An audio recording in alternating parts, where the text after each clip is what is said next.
Live from Athletic Kulture Stadium in Springwater Township, Baycats TV presents the Inter-County Baseball League Playoffs. And tonight, round 2 gets underway with the Hamilton Cardinals here to take on the defending IBL champion, Barrie Baycats.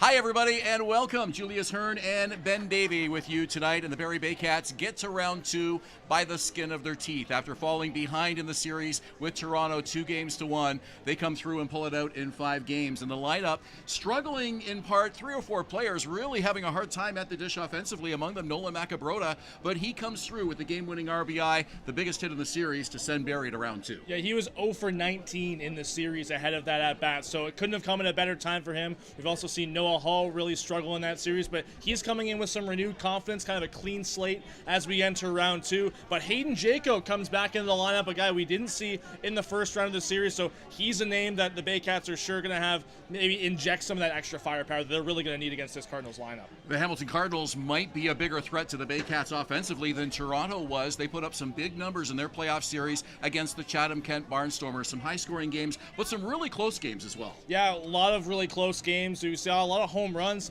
specifically from Yammer Hernandez, Carlos Dominguez. Those are going to be the key bats that the Baycats are going to want to key in on. However, starting pitcher Cesar Rosado, historically very good against the Hamilton Cardinals in his career. He's held this roster that we see behind us to an average of under 200. So we're going to see maybe a pitcher's duel. Enrique Saldiana, his counterpart, not much of a strikeout pitcher, so I think we're in for a good game 1. All right, short turnaround, but we're just about ready to get this series underway. Cardinals and Baycats, game 1. We'll have the starting lineups and the first pitch when we return.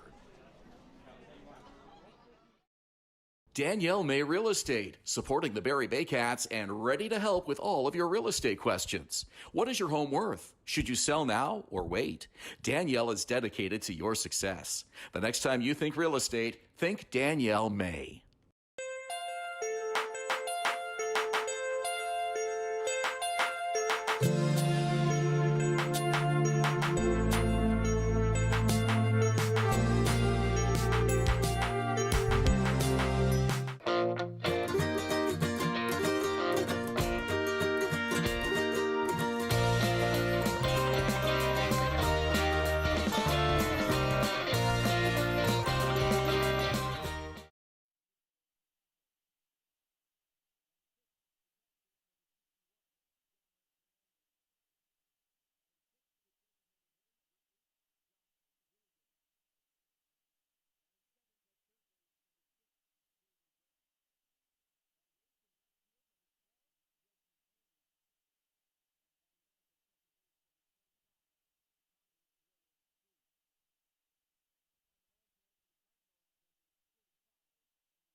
That's managed by Josh Matlow.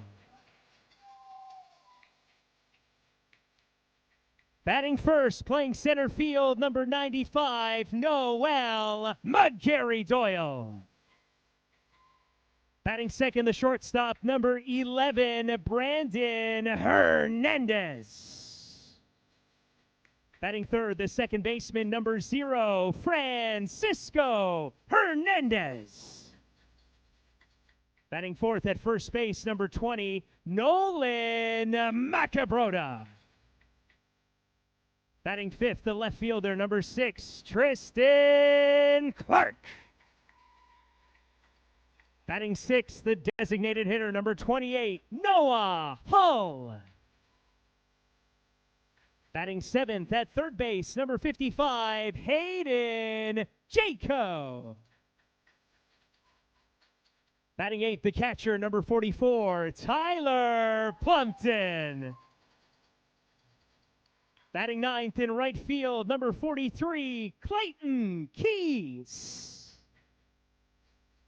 And on the mound tonight for your Barrie Baycats, number 39, Cesar Rosado.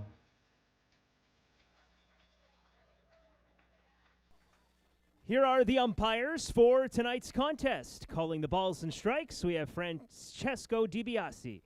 And at first base, Scott Costello. Handling third base, Michael Guthro. Fans, at this time, we ask you to please rise, if you are able to, and kindly remove your hats for the playing of our national anthem. Thank you.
And a happy Labor Day weekend to one and all. Friday night baseball, something we don't have too often here at Athletic Kulture Stadium, but it is the playoffs. And the Baycats, fresh off the heels of a dramatic Game 5 win over the Toronto Maple Leafs, are here to open round 2 against the Hamilton Cardinals. You said it, Friday night baseball, more of a fixture in Hamilton. So different having the Cardinals as the road team here on a Friday evening, but these Cardinals in kind of uncharted territory haven't really had this kind of playoff success in the last few years and getting the first round win over the Chatham-Kent Barnstormers, so they're in kind of a new frontier here against the defending champs. Also, our final August home game of 2025. How hard is that to believe when we're back here for Game 3? It'll be Tuesday, September 2nd. So buckle up. It's a best-of-5 series in this second round between Hamilton and Barrie. Let's take a look at Luis Bernardo's Cardinals tonight as they line up 1 through 9. Carlos Dominguez in right field, the leadoff hitter. Tyler Duncan, always dangerous center fielder, batting second. Brandon Nickel is at short, batting third. First baseman, Nico Kakaros at first base, hitting fourth. Yomer Hernandez is the catcher, batting fifth. Josh Williams, the DH, in the number 6 spot. Jaden Brown hits seventh at third. Yoki Pena in left field bats eighth. And the number 9 hitter at second base is Tommy Reyes Cruz.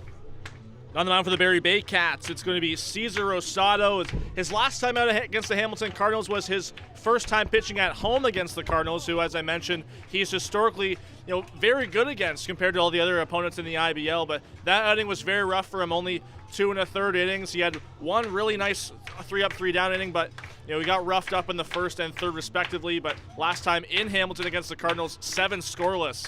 So I think the question is here for Josh Matlow's Baycats is what version of Cesar Rosado we're going to get this evening. It'll be interesting to see how long he stays in this game. I think manager Josh Matlow might be open to giving him an extra inning or two if he's really dealing, but he struggled his last few starts of the regular season and just really trying to stay healthy, and definitely proved his value to this ball club with a very strong Game 3 against Toronto. As mentioned, home plate umpire Francesco DiBiase. Scott Costello is at first tonight, and Mike Guthrow is handling umpiring duties at third. We are sitting in the shadows before first pitch. There's a sign that playoff baseball is here. And our game time temperature into the mid-teens, 15 Celsius right now here in Barrie. The first inning of play is presented by Temperature last game in Game 5 against the Maple Leafs on Wednesday was 18, and it really kind of dropped, closer to 10 degrees. So, that fall atmosphere, the sun's already set beyond the right field trees. The stakes are higher. Beautiful clear sky above us. A few clouds over the first base side, but looks like a really nice night and probably a chilly night here at Athletic Kulture Stadium. The wind calm right now. It was blowing from right to left earlier and slightly in. As Carlos Dominguez steps to the plate, Cesar Rosado is ready. Winds and delivers the first pitch of tonight's ball game. Man, it's a called strike. We're underway at 7:40 tonight.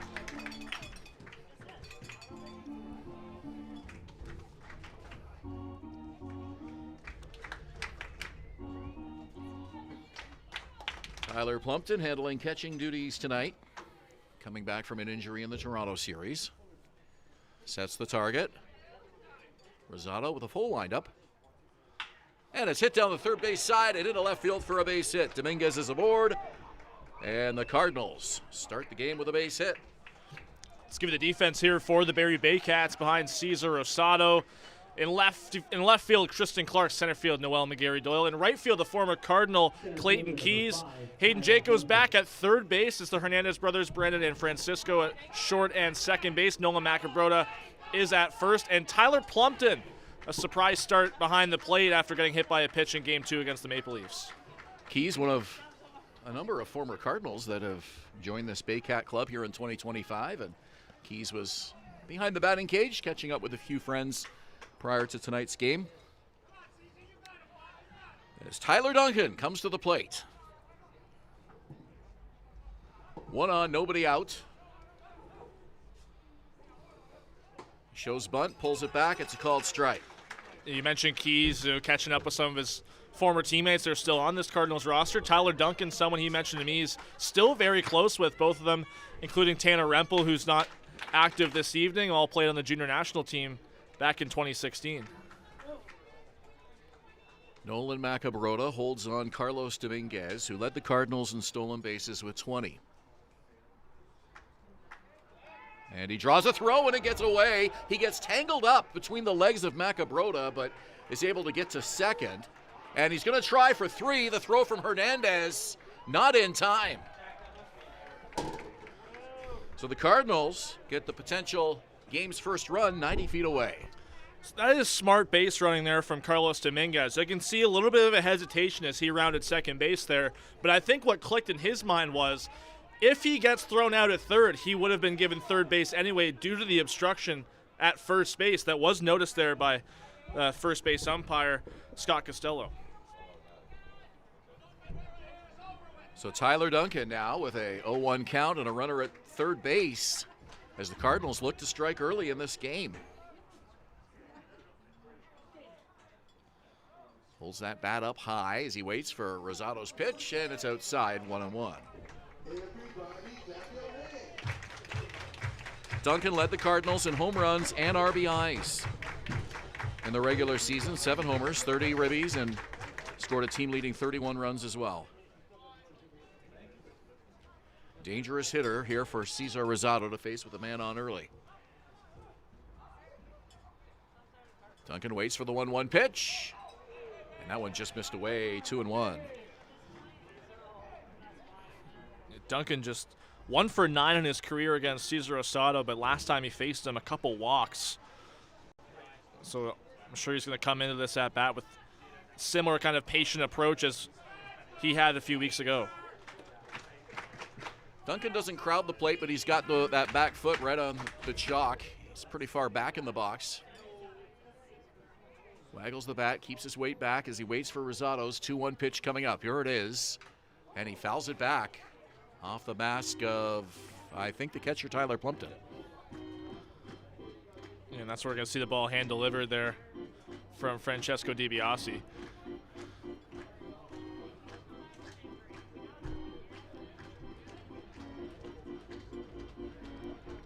Plumpton, the veteran catcher, seems to get banged up an awful lot there behind home plate.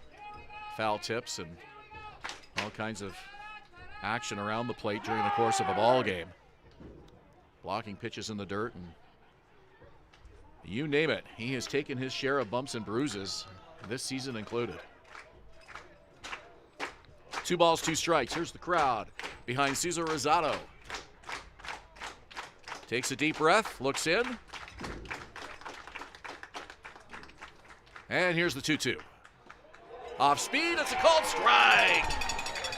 That's brought to you by IMP North. 1 out here in the first. A brilliant breaking ball there from Cesar Rosado, and I don't think Duncan was even expecting a pitch with that kind of movement. Shortstop, number 32. Especially with a runner on third base, and after seeing that throw to first base from Rosado earlier, just testing his control a little bit, and he goes back to the dugout as a result. That pitch had some really nice 12-6 drop, and we've seen that from Rosado before. Gutsy move dropping that on the 2-2. So 1 out in the inning. Here's Brandon Nickel.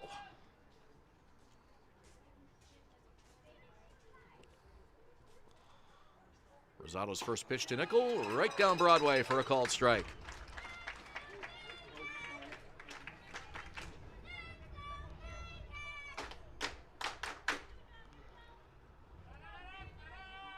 Runner at third, it's Dominguez, 1 out in the inning. Rosado deliberately slow with a runner on. Plumpton puts the target down, and here's Rosado's 0-1 pitch. A little bit upstairs, 1-1.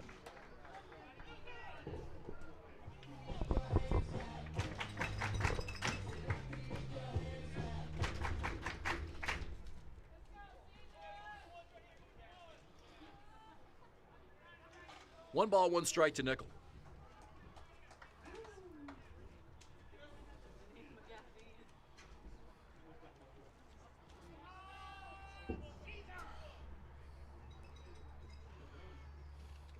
Cesar Rosado delivers. Breaking ball, and that's inside, 2-1.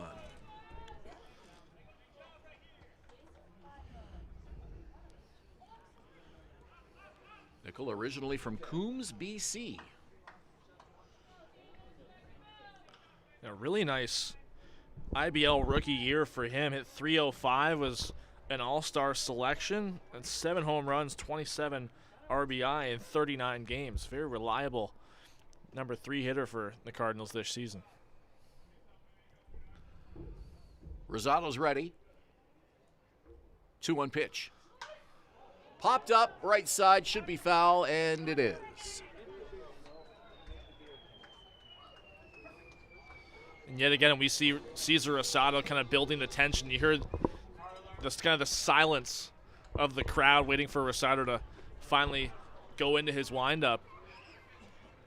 We've seen it many times before, including his last start against Hamilton, in which, really slow pace in that first couple innings in between pitches, and then really kind of picks it up as his success starts to build with it.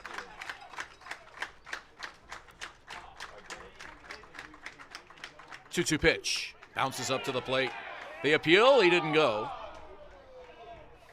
Nickel was able to check his swing, 3-2. You almost wonder if with Rosado, if that's an intentional thing to try to, just wait for that crowd noise to subside before he starts his delivery.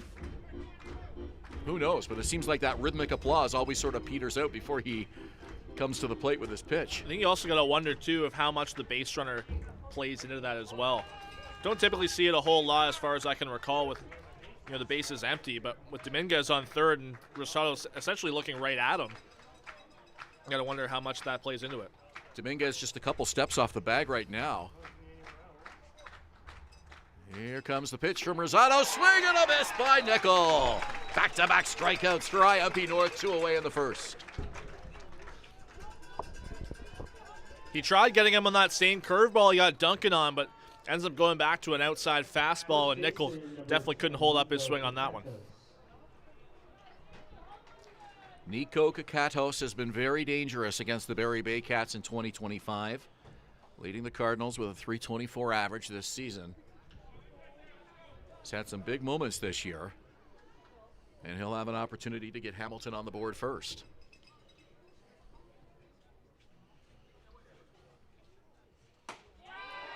First pitch is outside. Rosado looks to the heavens, really wanting that first pitch strike. Tyler Plumpton framed it for just a second, but didn't get the call. You mentioned Kakatos' success against the Baycats this season. Leads the Cardinals in average, and it's a wide margin head-to-head against Barrie, .471 in 5 games. Dangerous hitter. And a big moment here early in this ball game. 2 out, runner on third. Rosado kicks and delivers. And a high fly ball to center field. Noel McGarry-Doyle tracking back, and he makes the catch at the warning track. So the Cardinals strand a runner. We played half an inning, no score, here at Athletic Kulture Stadium on Baycats TV, Rogers TV Barrie, and Cable 14 in Hamilton.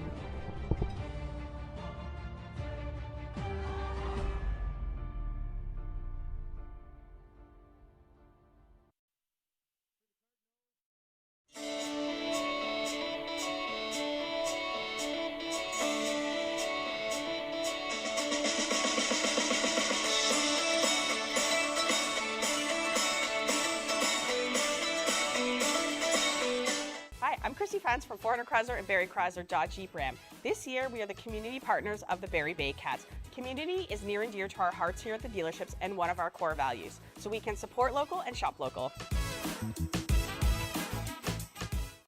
Visit Alliance Billiards and Sports in the northeast end of Barrie. A fun, friendly family environment offering pool, darts, karaoke, and live entertainment. Enjoy a large variety of delicious food and drinks on the patio. You'll come as a stranger and leave as a friend.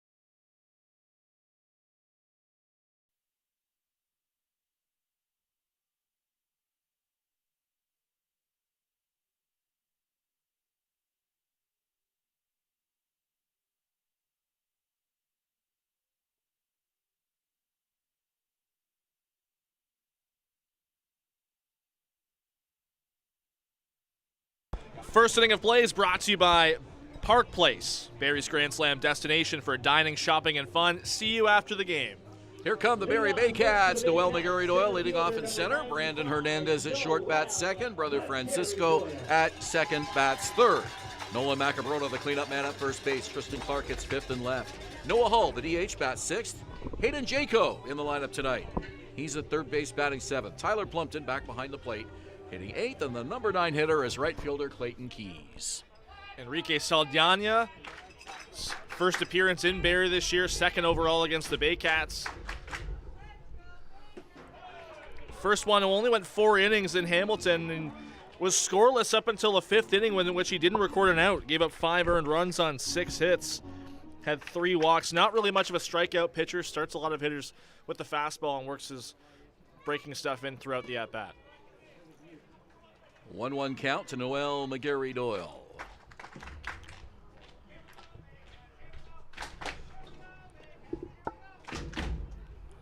Here's the pitch from Saldana, and it's a foul ball over near the Cardinal bullpen. Saldana started game 2 against Chatham-Kent in the first round and allowed 6 runs. Only one of them was earned in 3 2/3 in a Hamilton Cardinal win.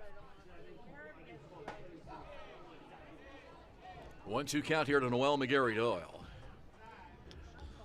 One of 4 Baycats who hit 300 or better in the Toronto series. He hit 350, just behind Tristan Clark, who led Barrie with a 368 average in those 5 games.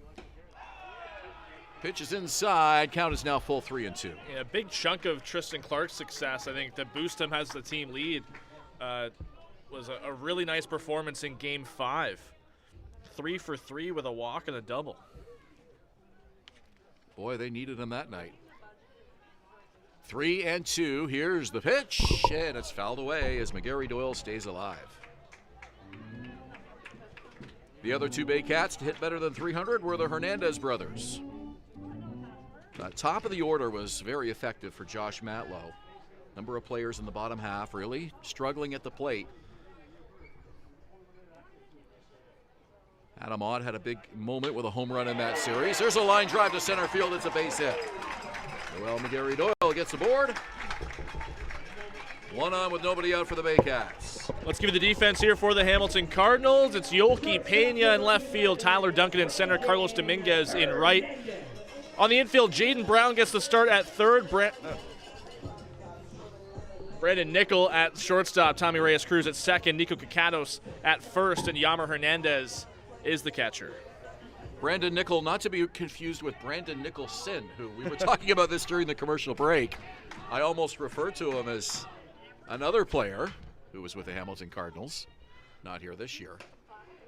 Nicholson actually made his way over to the Baycats midseason last year, but didn't play in the playoffs. Former Welland Jackfish. So 1 on, nobody out. Here's Brandon Hernandez. Runner leads. Here's the pitch. It's up high.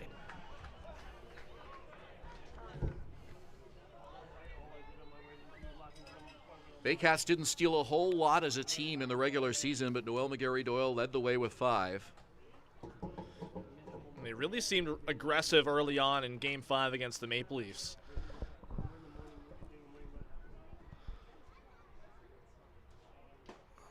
Swing and a miss. Baycats stole 26 bases as a team in 2025. The Hamilton Cardinals stole 69. So quite a contrast between these two clubs here in the second round playoff series in that category. 2 balls, 1 strike. McGarry-Doyle stole in the first inning in Game 5, kind of right off the hop. Doesn't have a great lead right now, though. Takes a couple of hops, pitches outside. And they're behind Hernandez now, 3-1.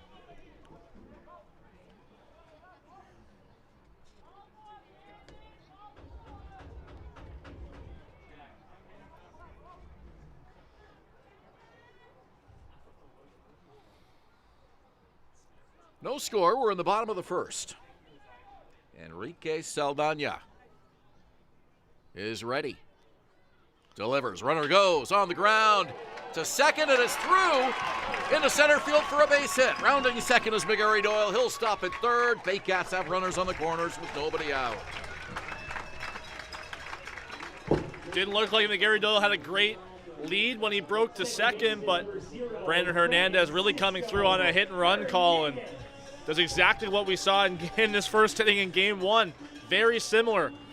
McGarry-Doyle moving from first to third, and in this instance, in that game, as I mentioned, Hernandez ended up stealing second as well. That hit and run has really been the secret sauce for Josh Matlow and the Baycats this season. They've been doing that an awful lot, and as opposed to just stealing bases straight up, putting the runner in motion, and then the guy at the plate putting the ball in play. It's really created a lot of those first to third situations on the bases this year. First pitch fouled off by Francisco Hernandez, strike 1. Well, we've seen this in the Baycats' favor, and we've seen it to the Baycats' detriment too. Teams like Kitchener really run the hit and run, kind of play well. It moves the infield around. You kind of get that left-handed hitter and moving the shortstop or second baseman closer to the bag. It creates a larger hole and more of a chance for Hernandez to get a hit in that instance. Check on the runner. Brandon Hernandez is back. Closer play than I think many realized there with Hernandez at first, not sliding or diving back into the bag. So Saldana trying to keep him honest, but a situation here for Brandon where second base might be his for the taking. You got a speedster at third who would be ready to come home on any throw down. 0-1 pitch. Swing and a miss by Hernandez. 0-2. Saldana really tried to work Hernandez in on that fastball, and you can tell Francisco Hernandez was, kind of taken aback by it late on the swing. In fact, maybe even getting a piece of it, fouling it, or tipping it back into the glove of Yammer Hernandez.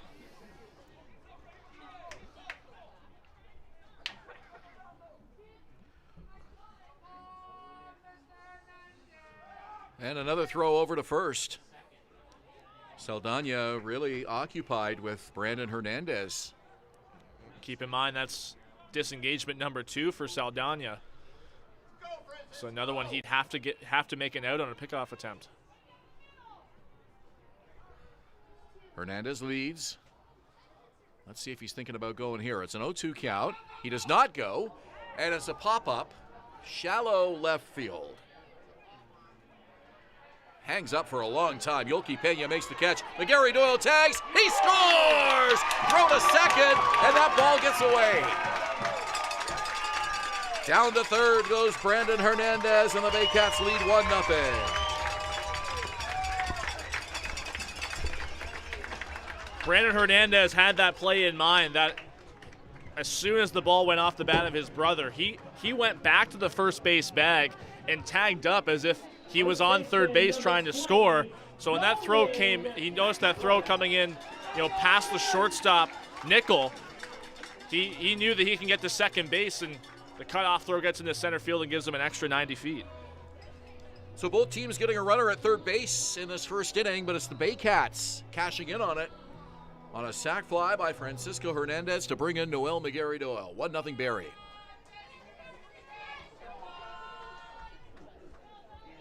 Nolan Macabrota.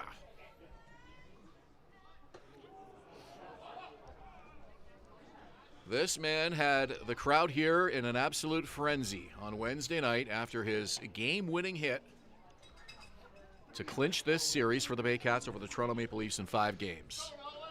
He told me post-game that as soon as he got up to the plate, and having seen Greg Carrington the night before, he knew that the game was going to be over with one swing of the bat.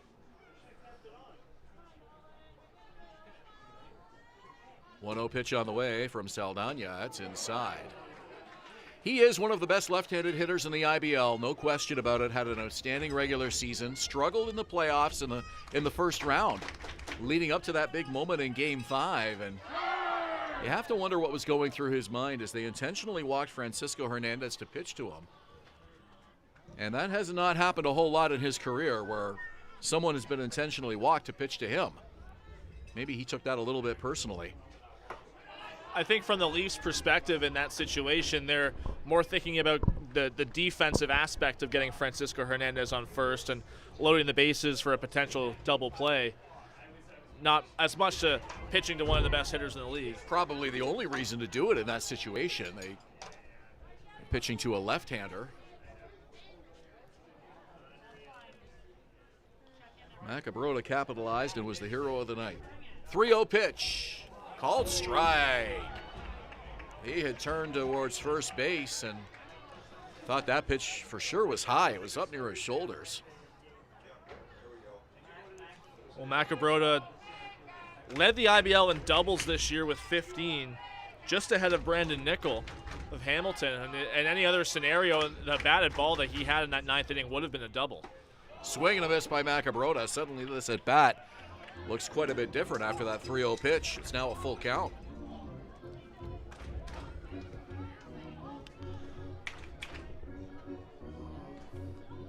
Tristan Clark, the hottest hitter of for the Baycats right now, is on deck. 3-2 count, 1 out. Francisco Hernandez at third. Here's the pitch. And it bounces up to the plate. Looking around for it as the catcher, Hernandez, but it's ball 4, and Macabrota's aboard. Runners in the corners now for Barrie. Yammer Hernandez very lucky to not have Brandon Hernandez in that instance come home.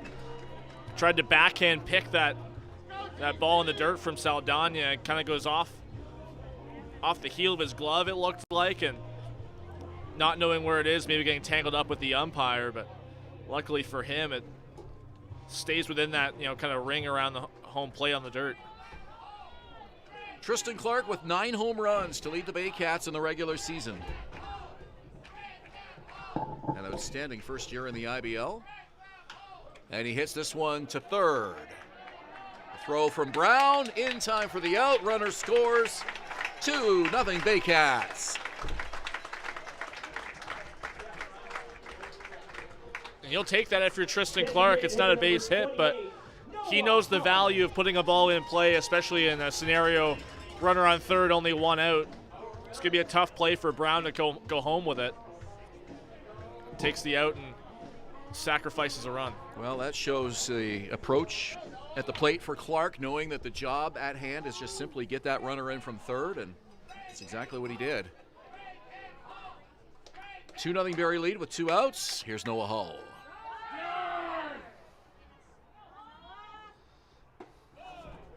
First pitch strike. Being around all 5 games, as we get a quick chat here between Hernandez and Saldana, some signals crossed up. If, being around those 5 games in the first round for the Baycats against the Maple Leafs, there was no hitter more frustrated in that Barrie lineup than Noah Hull. He had a bit of success early on in the series, a couple hits between games 1 and 2. He ended up scoring that walk-off winning run in game 1, but he was telling me earlier today his mentality and timing at the plate just weren't right the last few games, but now it feels like having a clean slate here at game 1 of round 2 is going to do him some good. 4 hits and 20 at-bats, through those 5 games, and you're right, visibly frustrated at himself at times, and swing and a miss for strike 2. A couple balls he hit really well that just weren't able to get down for hits. Yeah, there were a lot of cases where he just got unlucky, right? The Maple Leafs defense really, doing their best to prevent that Baycats offense from gaining that momentum, so to speak.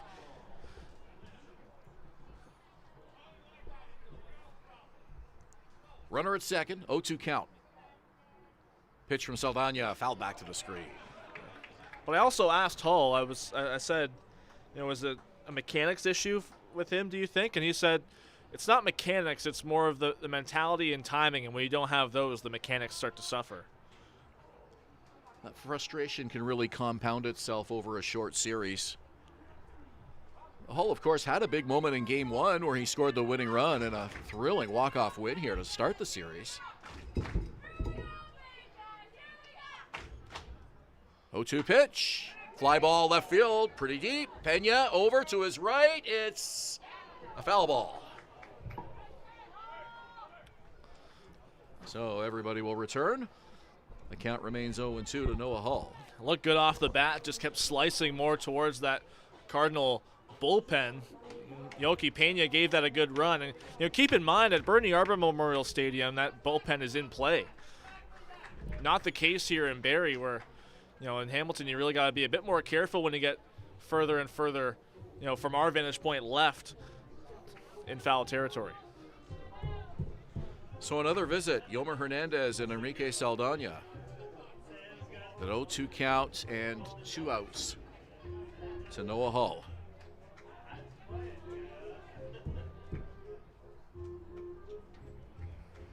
Baycats scoring early on a sac fly by Francisco Hernandez to bring home Noel McGarry-Doyle. The ground ball by Tristan Clark brought home Brandon Hernandez. 2-0 Baycats here in the bottom of the first. Saldana looks at the runner and comes home with the delivery. Fouled off to the left. Over the trees, out of play. Really nice approach here with 2 strikes for Hull. He's eager to get something to take him out of a funk. He did have a hit in that, late in the game again in Game 5, but it's more of an infield hit. You could even toss up to maybe being called an error in that instance, but he wants to earn one. Macabrota at second, 2 out. Saldana deals, high and away. The at-bat will continue. Hayden Jaco is on deck for Barrie.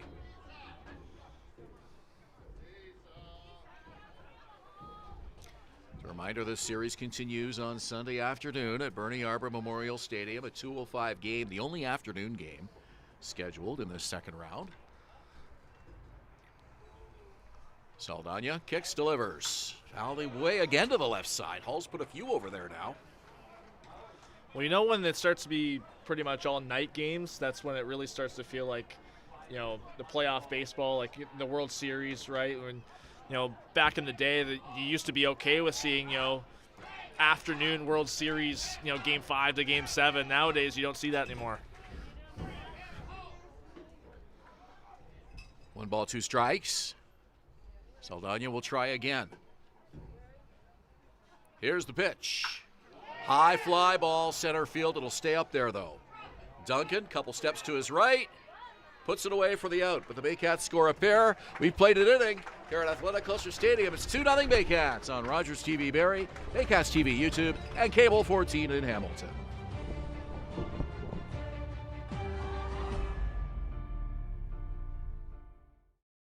Thinking about doing a renovation, but don't know where to find the best prices and quality? Go to Reno Liquidation Depot, where you'll find vanities, flooring, toilets, exterior doors, and so much more. Visit Reno Liquidation Depot today.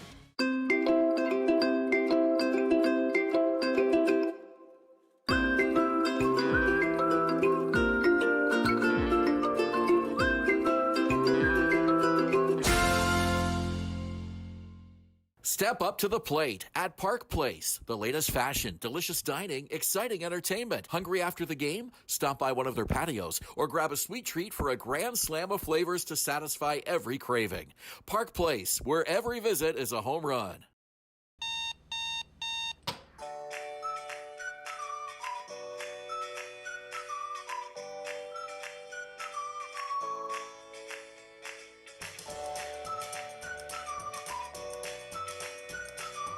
The only North Barrie Market, your go-to for homemade meals, catering service, and the freshest locally sourced meat. Get ready for an unforgettable barbecue experience with Barrie Best Barbecue coming soon. All at North Barrie Market, 580 Bayfield.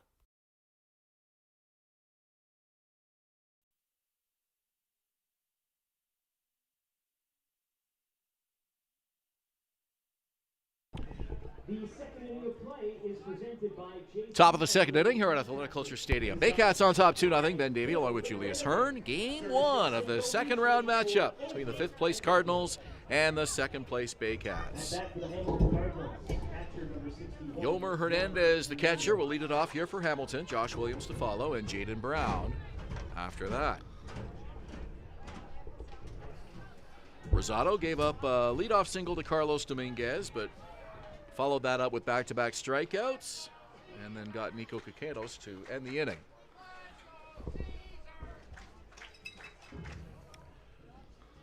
Rosado's first pitch skips away in the dirt into the backstop. Really? As mentioned, sorry, Julius, as mentioned, Game 2, Sunday in Hamilton, and that we expect to be a marquee pitching matchup between two of the best in the IBL. Frank Garces and Owen Boone. Don't you wish we had that broadcast here? Both of them faced off earlier in the season, back in May, second week of the regular season in Hamilton. And Garces ended up going a complete game. It was only 8 innings because the Baycats just didn't have the run support for him. Ended up taking the loss despite the complete game. Two of the best in the IBL. That could be a quick one at Bernie Harbor on Sunday afternoon. If you're driving down from Barrie, you might be able to get home in time for dinner. Then we're back here on Tuesday night for Game 3. That for sure will happen. Julius and I will have that for you, 7:35. It's going to be a busy week. Game 4, if necessary, would be back in Hamilton, and then we'll be right back here for Game 5 and a potential 2-2 tie situation. All those games, 7:35. Swing and a miss. Strike 2, 2-2.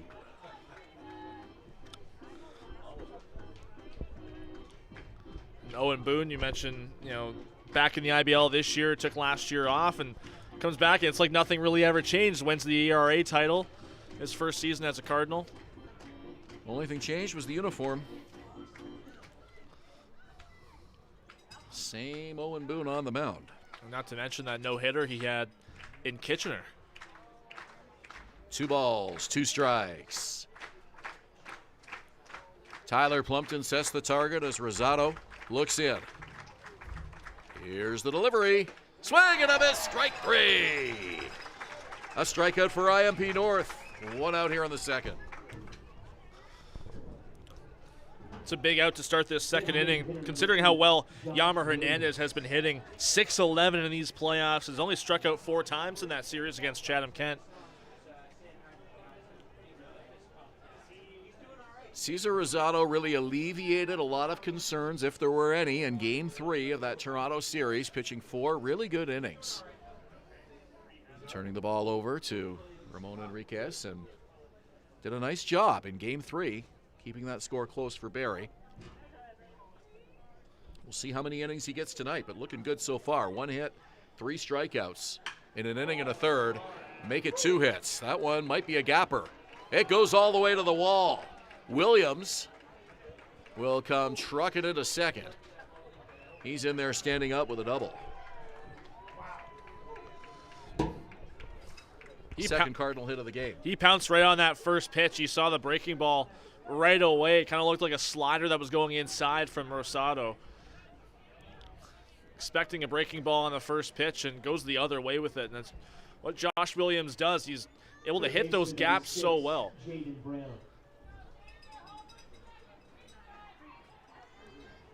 I imagine being Malik Williams in the Baycats dugout right now, watching his brother, do that against his team. Yeah, one of those situations where you got to put that sibling loyalty aside, right? And you certainly want to see your brother do well, but not a game like this.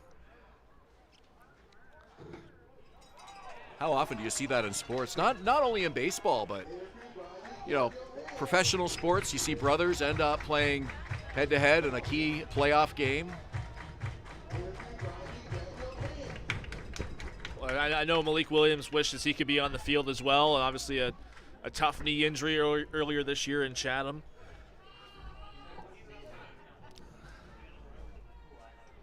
Baycats certainly had their share of injuries to deal with in the regular season. I walked into the stadium today along with Malik Williams and Josh Williams together. They came in together, and Brad Grieveson came out, and he shook Josh Williams' hand. Obviously, they're friends, but Brad Grieveson said, "Friends usually, but not for the next few hours." After the game, yeah, maybe after the series. We don't want to push it. 1-1 pitch from Rosado, foul back. I saw a really nice moment after, I think it was after game, it would have been after the 5th game here, with Chris Nagorski behind home plate and Jordan Castaldo. Keep in mind, those two played a lot of baseball together over many years. Yeah, from high school, Oshawa Dodgers, Baycats, and Maple Leafs. They've been on many different teams together.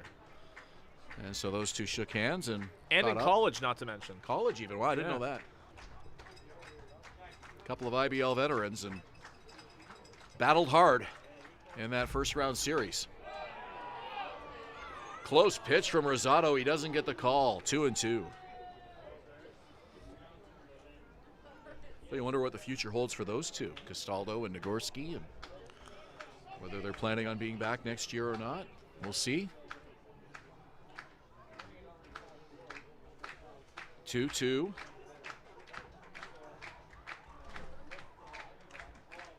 Jaden Brown led the Cardinals with 51 strikeouts in the regular season. Rosado would love to get him here with a runner on second. Here comes the pitch. Got him! Strike 3! Brought to you by IMP North. Brown caught looking 2 away. Already 4 strikeouts for Cesar Rosado, and he's given up a couple hits today, but you could argue that he's earned the right, at least so far, to continue this outing. On the contrary to what we might have heard from Josh Matlow, maybe only 2 times through the order, but if he can keep this run going, really looking good and building that confidence of his manager.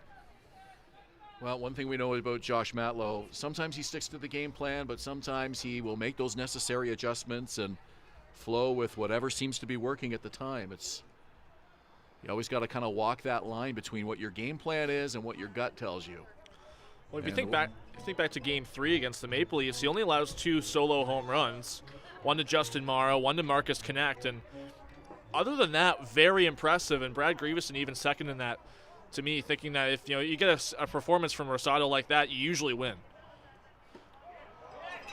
First pitch strike to Yolki Pena, the number 8 hitter.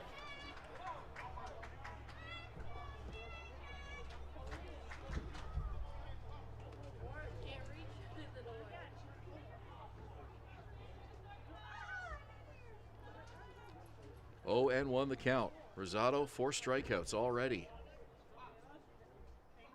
Pitching to his 2024 form here in this game. Takes his time, checks the runner, kicks and delivers, and that one is way upstairs. 1 ball and 1 strike. Well, if he's pitching well, I don't know why you wouldn't leave him out there as long as you can. Save those bullpen arms. Early in this series, who knows how long it's going to go. If it goes to game 4 and 5, you got 3 games in 3 days, so you don't want to wear down your bullpen too early. May as well get what you can out of your starters. Josh Matlow went very deep with all 3 of his starters in the playoffs last year. That pitch is down low, 2-1. Because if this rotation holds, it would be Rosado again Game 4 Wednesday, and then likely another Garces-Boone matchup if it goes to Game 5. But those games, can you imagine? Obviously, if necessary. Yeah, imagine a decisive game with that pitching matchup. And we would get that here. So circle that on your calendar. We don't want to get too far ahead of ourselves, but that's a possible Thursday night matchup next week. Wow. 2 balls and a strike. Pena stands tall in the box, looks in. Rosado delivers. Another one upstairs. 3-1. Pena showing some good patience here on this at bat.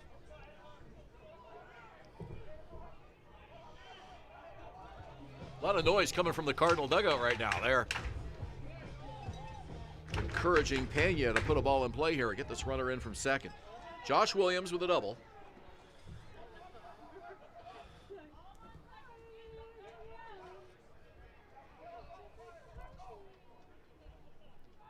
I think we're hearing Angel Castro in the dugout right now. High fly ball center field. McGarry Doyle went back. Now he comes in, makes the catch, and that's the 3rd out of the inning. Cardinals trying to runner in the top of the 2nd.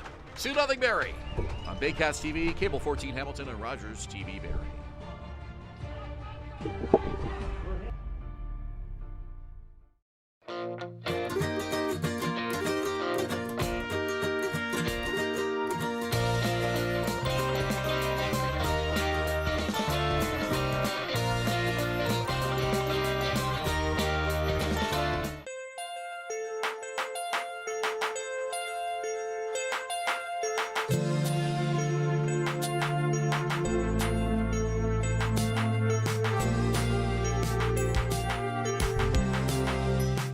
Danielle May Real Estate, supporting the Barrie Baycats and ready to help with all of your real estate questions. What is your home worth? Should you sell now or wait? Danielle is dedicated to your success. The next time you think real estate, think Danielle May.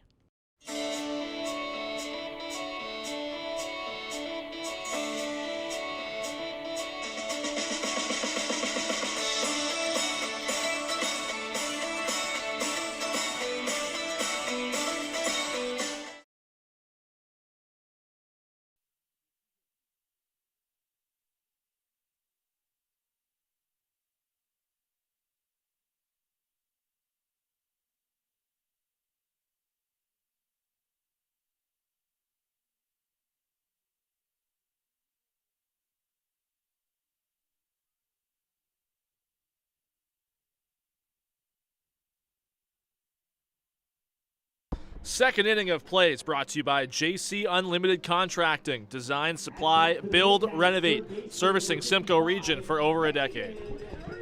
It's a 2-0 Baycat lead. Game 1 of the best-of-5 second-round playoff series between the Hamilton Cardinals and the Barrie Baycats. I'm Ben Davy along with Julius Hern. Happy Friday. Happy long weekend. We hope you're enjoying the broadcast. Good crowd here tonight. A lot of these folks may be on their way to the cottage or the beach for one last long weekend before the end of the summer and enjoying some baseball on their way north. Saw quite a few Cardinals fans as well walking around during batting practice, so there's more than you think. But Hayden Jaco's first postseason at bat here takes a strike. Yeah, Jaco's kind of shared his time from living in BC and coming to and from the Baycats lineup, but ended up qualifying for the playoffs and is back for round 2. The traffic on Highway 400, I'm told, was not the horrific nightmare that it typically is on the Friday of a long weekend today. I think a lot of people got an early jump, maybe came up here on Thursday. So Thursday seems to be the new Friday now on weekend traffic. It's that Labor Day long weekend, getting ahead of things, and maybe for some people it's the last weekend at the cottage overall. 2 balls and a strike. Here's the pitch. Inside to Jaco, 3-1.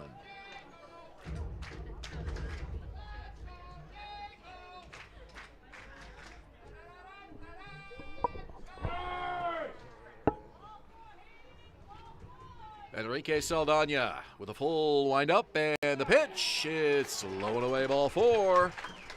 Hayden Jaco is aboard. Tyler Plumpton to the plate for the Baycats. Catcher number 44, Tyler Plumpton. The question heading into this series, for at least one of them for me, would be if Tyler Plumpton would be ready to go here in Game 1. I mentioned he got hit by a pitch from Franklin Hernandez at Christie Pitts in Game 2 against Toronto. Was out the last 3 games of the series. Andrew Johnston took over starting catching duties, but Plumpton back in the starting lineup trying to contribute any way he can. Yeah, only got into 2 games in that Toronto series, and I bumped into him in Game 4 at Christie Pitts in Toronto, and asked him how he was feeling, and he said, really sore. And I wasn't sure then when I talked to him whether we would see him at the plate again, but good to have him here in round 2.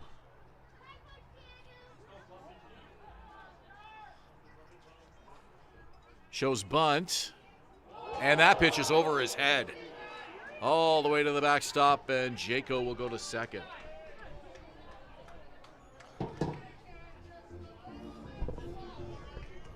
Fastball must have slipped out of the hand there of Enrique Saldana, because a lot of velocity on that. Usually don't see,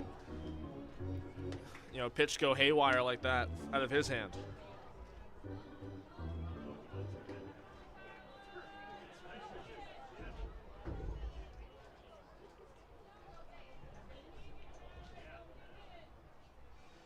Just checking the stats here on Plumpton. He was actually hit twice by pitches in the Toronto series. Certainly remember the second one. Time is called. Well, he took batting practice today, and I was surprised because, like I mentioned, it was kind of up in the air whether he would appear. But he looked much more confident about it tonight than he did in Game 5 or in Game 3 after being hit. Shows bunt again as he waits for the 1-1. Here's the pitch, and he gets it down. It was high and in. The throw from Saldana's in time. Runner advances. What a job by Tyler Plumpton. That was crazy the way he was able to keep the bat on the ball and ended up not pushing it too far down that first baseline. And that's what makes Tyler Plumpton so valuable. Even if he can't swing to his full potential, he's able to get a bunt down so well in that number 8 spot in the order, and it puts another run 90 feet away for Barrie. High and inside is the toughest pitch to bunt, and that's exactly why Saldana put it there. Plumpton almost ducking out of the way of the pitch and laying down the bunt at the same time simultaneously. Yeah, just above the barrel on the bat too, so in a good spot where it's not, going to be pushed too far. Beautiful execution, gets a runner at third, and here's one down the line, foul. Keys tried to go inside out on that pitch and put a really nice swing on it. Another guy that's really been struggling offensively for Barrie, but hasn't shown that kind of negative emotion, at least in front of the cameras.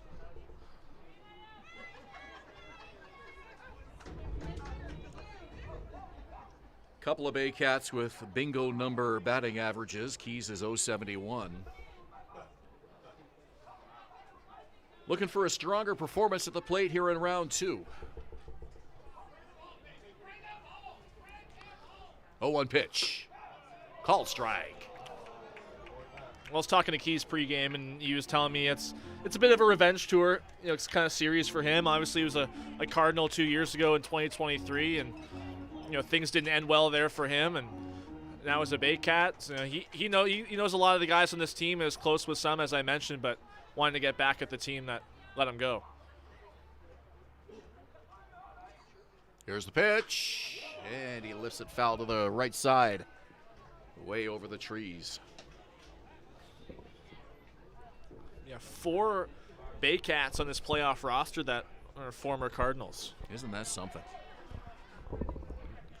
3 of them, the other 3 that aren't Keys, were on the Cardinals roster earlier this year.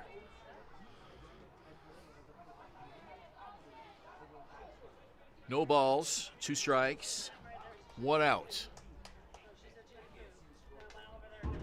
Here's the pitch, swing and a miss. Keys down on strikes, 2 away. Big strikeout by Enrique Saldana. Yeah, first on the outing for him, and 10th strikeout of the postseason already for Clayton Keys. And there's some frustration coming out from him as he goes down to the dugout.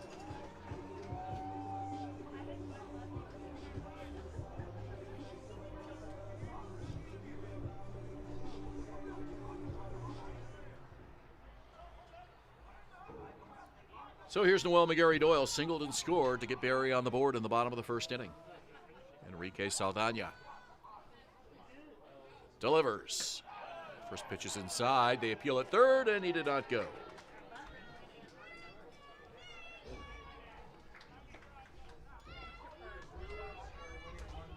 So the Baycats threw the order once, and it looks a lot like the way the score page has looked for the Baycats most of this series. Scoring coming at the top of the order.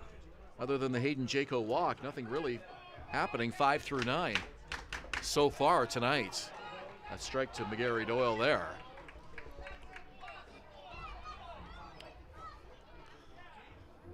When those base runners get around to third, and Noel McGarry-Doyle knows this as he's up right now. Don't want to let that go to waste. An extra run so close. Jaco with a walk, took second on a wild pitch, took third on a sac bunt by Plumpton. Looking to be the Baycats' third run of the night. Pitch on the ground to the first baseman, the relay to the pitcher, Saldana, and that didn't work. In the score is Jaco, 3-0 Barrie.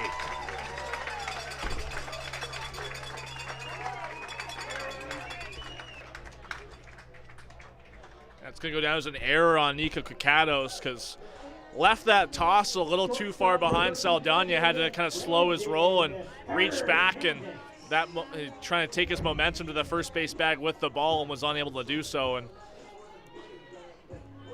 extends the inning for Barrie offensively. Kakatos had quite a ways to go to his right. The throw, though, way off the mark. So Hayden Jaco scores, 3-0 Baycats. Here's Brandon Hernandez.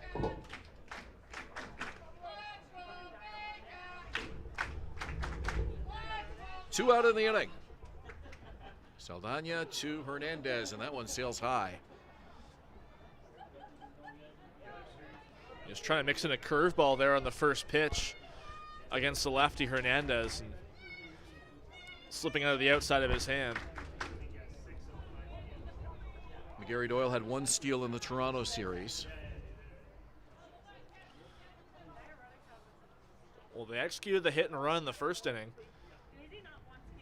A bit tougher here with 2 out. Modest lead, does not go. Pitches inside. Yelmer Hernandez looking him back. It's a 2-0 count.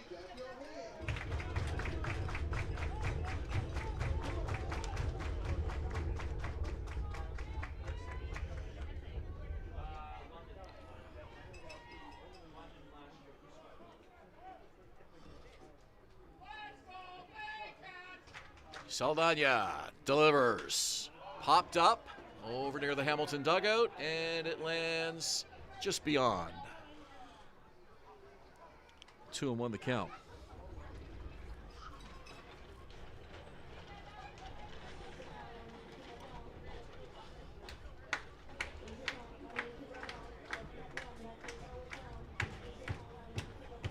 Just saw a sequence of signals here from Andrew White, the third base coach.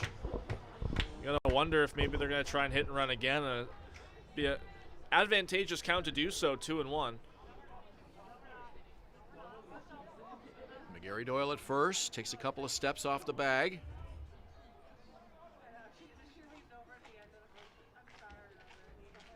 Does not go, pitch is low.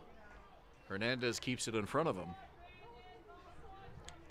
We've had more players named Hernandez in the playoffs so far than I think any year in Baycats history. Brandon Hernandez, Francisco Hernandez, Franklin Hernandez, now Yammer Hernandez. There's 4. Are we missing any? I think that's it.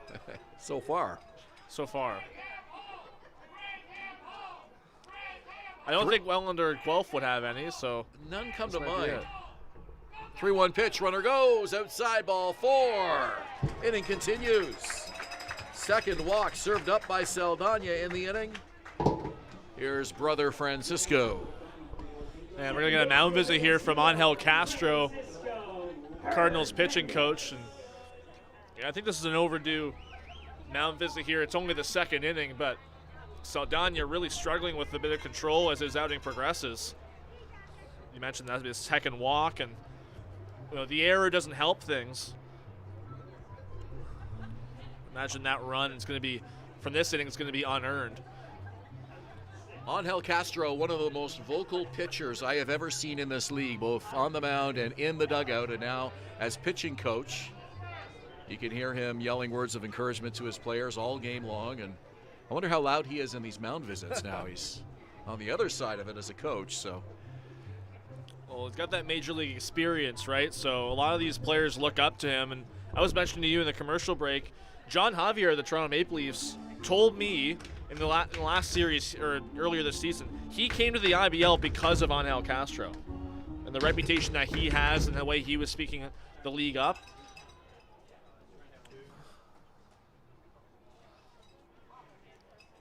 Certainly never hurts to have a former MLB pitcher as your pitching coach, and that has been a real asset to these Cardinals pitchers all season long. You talk about that major league experience. Earlier today, I saw him and Fernando Rodney running polls. And you usually don't see that because, one, he's a pitching coach, and two, Fernando Rodney, there's a chance he doesn't pitch at all in this game. But both of them still putting in the work. That's that major league mentality for you. Fouled over the screen.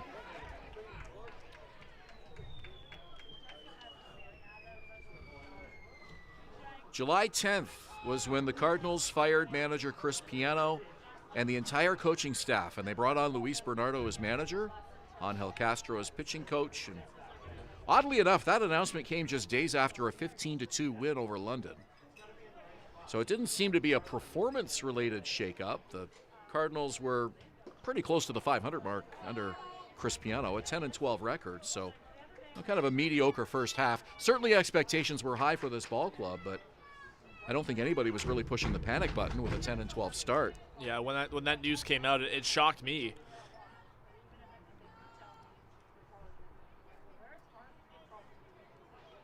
1-1 the count.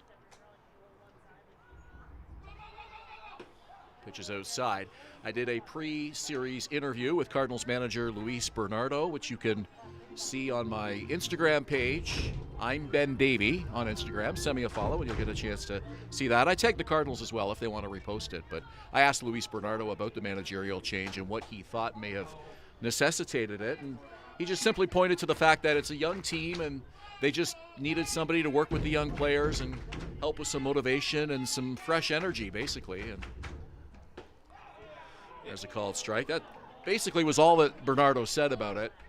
Well, I will say, I asked Justin Groves of the Baycats, who was on the Cardinals earlier this season, played 8 games, about Chris Piano, and he said that, Piano really didn't gel with, kind of players that he is, younger guys like Justin Groves, like Nick Veloci.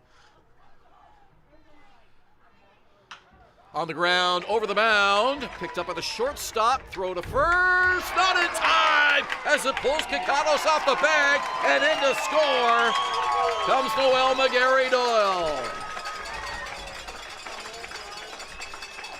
Talk about some great base running. It's a heads-up style that Noel McGarry Doyle brings to the table. It's the second time in the playoffs where he's been able to score on what was initially a ground ball to second base. Did that earlier in Toronto, Game 2 against the Maple Leafs. But on that one, an out was recorded. On this one, it was a wide throw there from Reyes Cruz. But it looks like it's going to be scored a hit as Bernardo comes out to have a chat with Saldana. Right-hander warming up in the Cardinal bullpen, but I don't think he's ready yet. We'll see if Bernardo asks for the ball. Very early in this game. He wants to make sure that this score does not get out of reach, and it looks like that's going to be the end of the line for Enrique Saldana. Cardinals go to the bullpen early in this ball game with the Baycats on top by a score of 4-0.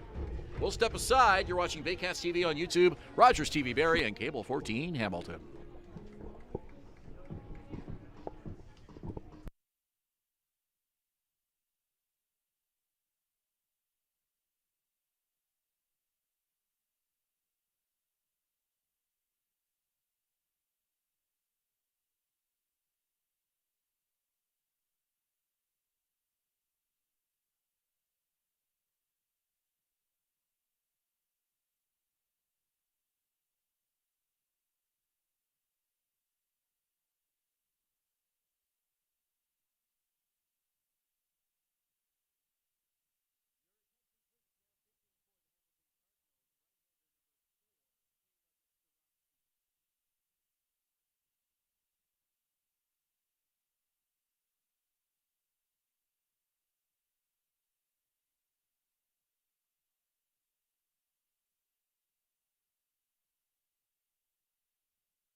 comes Nolan Macabrota for the Baycats. Face Hamilton's second pitcher of the night, Caleb Sorosky, the right-hander. Caleb Sorosky, a 4.9 ERA so far in the playoffs through 2 outings, 3.2 innings pitched, 6 strikeouts to 1 walk. But in the regular season, a 2-0 record in 19 relief appearances with a 3.75 ERA. First pitch fastball is outside.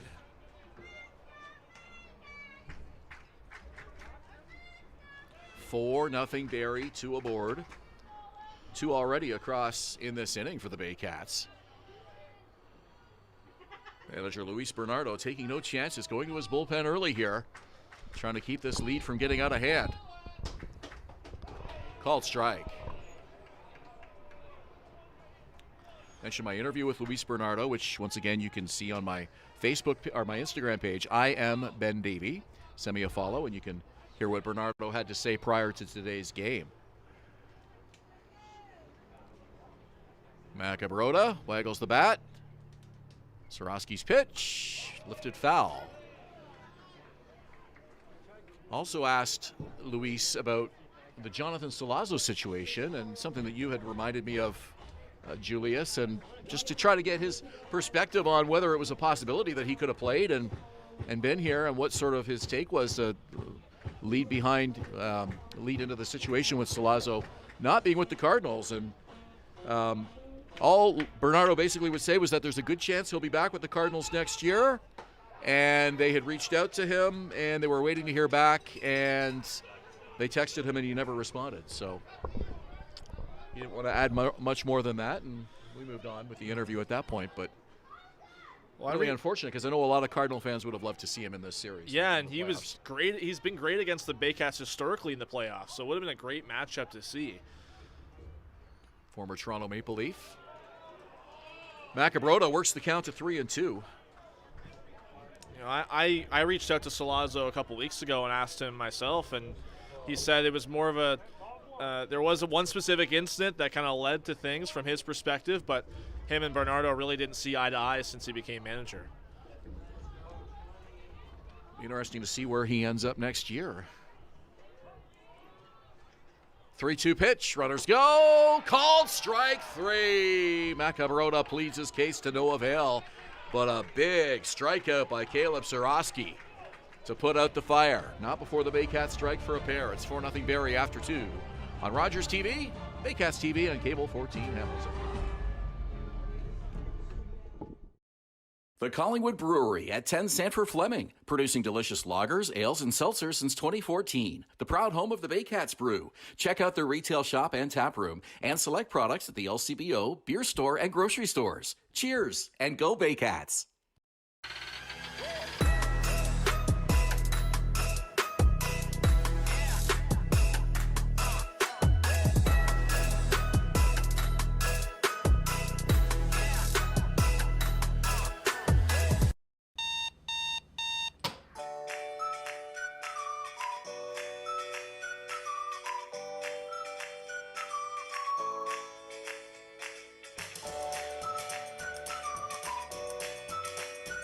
What if a thrift store could change lives? Barrie Families Unite is making it happen. Essential needs support for those families in our community who need it most.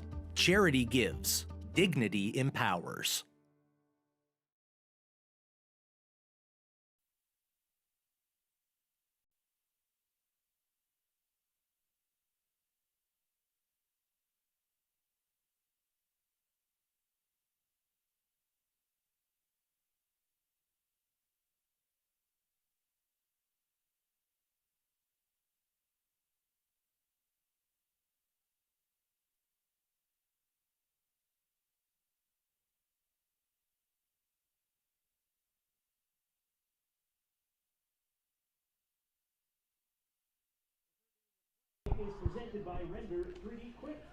Ben Davy, Julius Hern at Athletic Kulture Stadium. It's a 4-0 Baycats lead as we go to the third inning.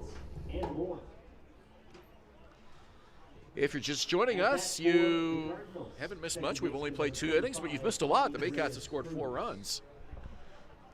Cesar Rosado has been pretty effective out there on the mound for Barrie so far. allowed just 2 hits. They'll face the number 9 hitter, Tommy Reyes-Cruz.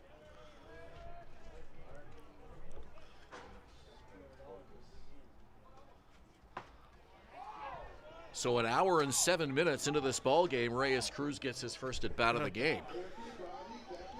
Gives you an idea as to the pace of this one here tonight. I know, right? It's been, you wouldn't have thought we've been only through 2 innings looking at the time.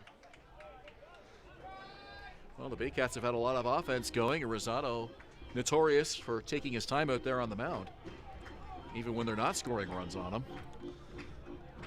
Rosado historically dominant against Reyes-Cruz, both outings this year, but held him 0 for 6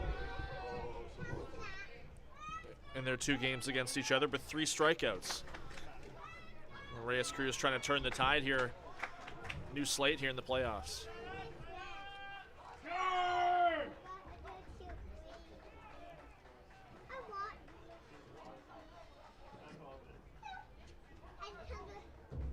Rosado taking so long that Reyes-Cruz calls time. So he'll step out.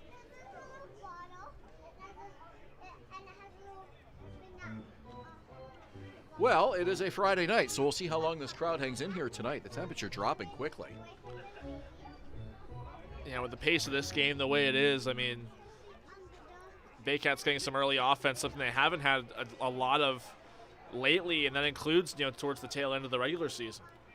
Well, that has to be an encouragement for Josh Matlow. This team has been struggling offensively, and especially early in ball games. It wasn't a problem last year in the playoffs, but in the Toronto series, it seemed to take an awful long time for them to get the bats going.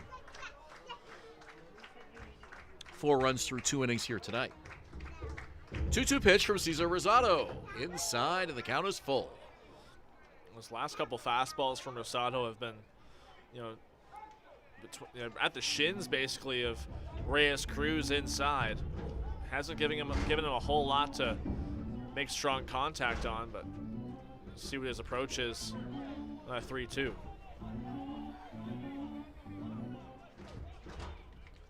Rosado already has 4 strikeouts tonight. Payoff pitch coming up to Tommy Reyes-Cruz. Here it comes. High and down the line. It'll bounce foul out of the reach of everybody, and the count will hold.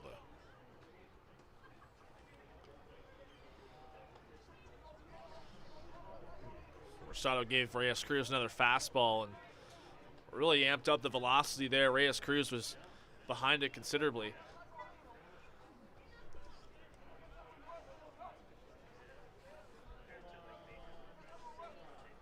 Three balls, 2 strikes. Rosado looks in.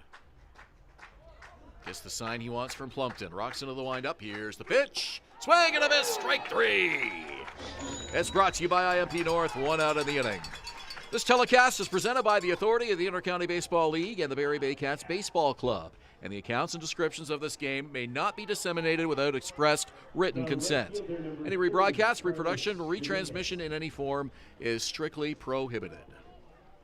Back to the top of the order we go for Carlos Dominguez.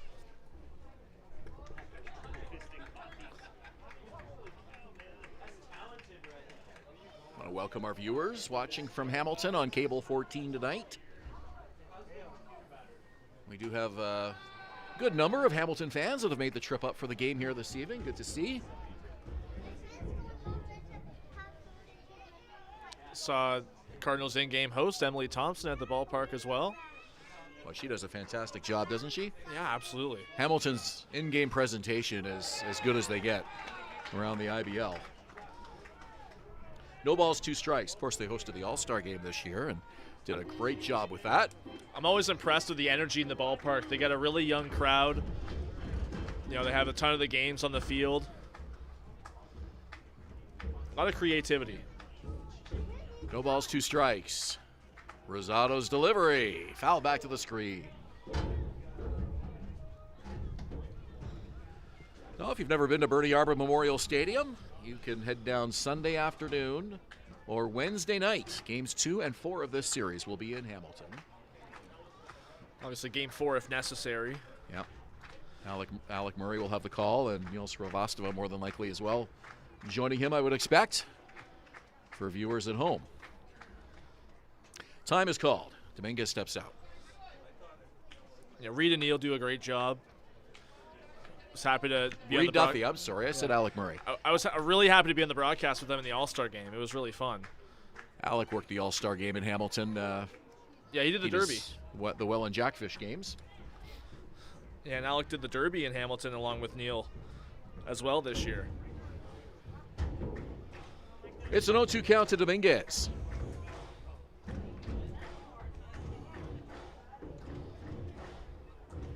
Nothing Baycats. We're in the third on a chilly night here at Springwater Township. Rosado's pitch. Fouled off to the right.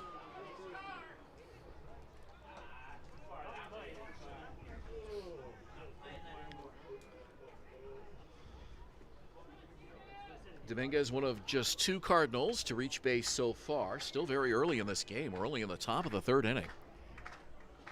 Temperature dropping as we go along.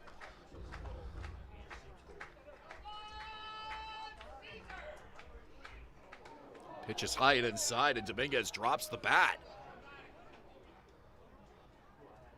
1 ball, 2 strikes. Curious as to the strategy of that. Pitching him inside like that? No, dropping the bat on an inside pitch like that. Obviously, you don't want to, risk fouling the ball off. Well, that's the thing. I think he just wanted to make sure his hands didn't get hit. Yeah. It's like a goalie in hockey. You drop the stick to have a bit more flexibility and movement, quickness with your blocker. Swing and a miss, strike 3. 2 strikeouts for Rosado in the inning. That one for IMP North, and there's 2 away. We struck out 2 in each of the first 3 innings already. Center fielder number 5. Rosado having a much more reminiscent performance as to the form we saw from him last year. I'm sure manager Josh Matlow would tell Caesar, take all the time in the world you want out there on the mound if you're going to pitch like this. Just 2 Cardinals have reached through 2 2/3 here. And Tyler Duncan now will come to the plate. He was Rosado's first strikeout victim of the night. First pitch swinging, and it's foul down the first base side. He started off Duncan with a curveball, and very similar to the pitch he struck him out on in the first. Letting him see that same kind of action right away.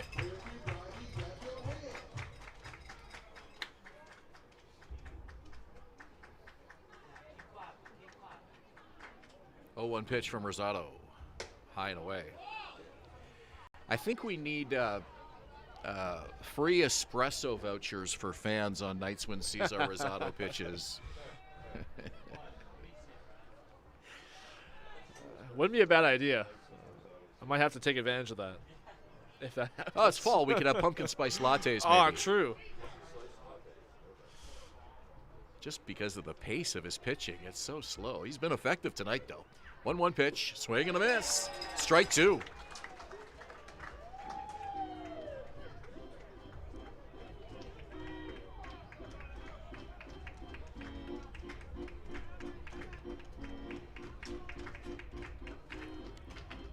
Cesar Rosado, 6 strikeouts in this game. We're in the 3rd. Here's the pitch. Inside. Tried to paint the corner, just missed on that one, 2-2. Tyler Duncan, obviously a very disciplined hitter.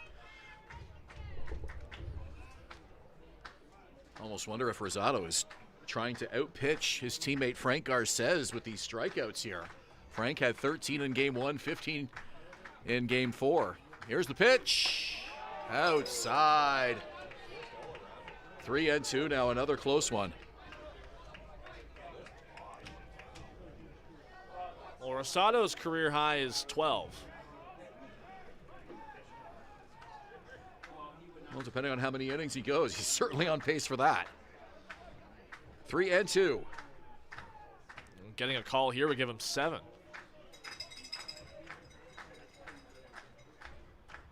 Here it comes. Fly ball, right center field. And the catch is made. 3 up, 3 down. Go the Cardinals in the 3rd. We play 2.5. Barrie up 4-0. here at Athletic Kulture Stadium.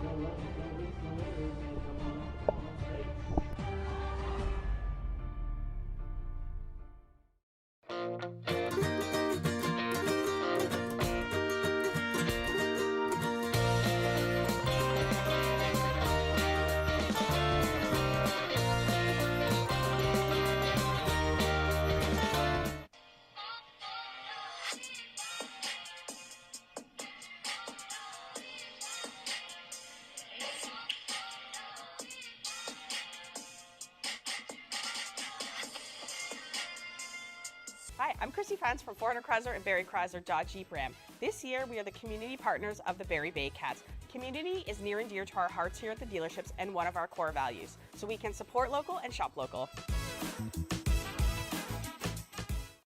Visit Alliance Billiards and Sports in the northeast end of Barrie. A fun, friendly family environment offering pool, darts, karaoke, and live entertainment. Enjoy a large variety of delicious food and drinks on the patio. You'll come as a stranger and leave as a friend.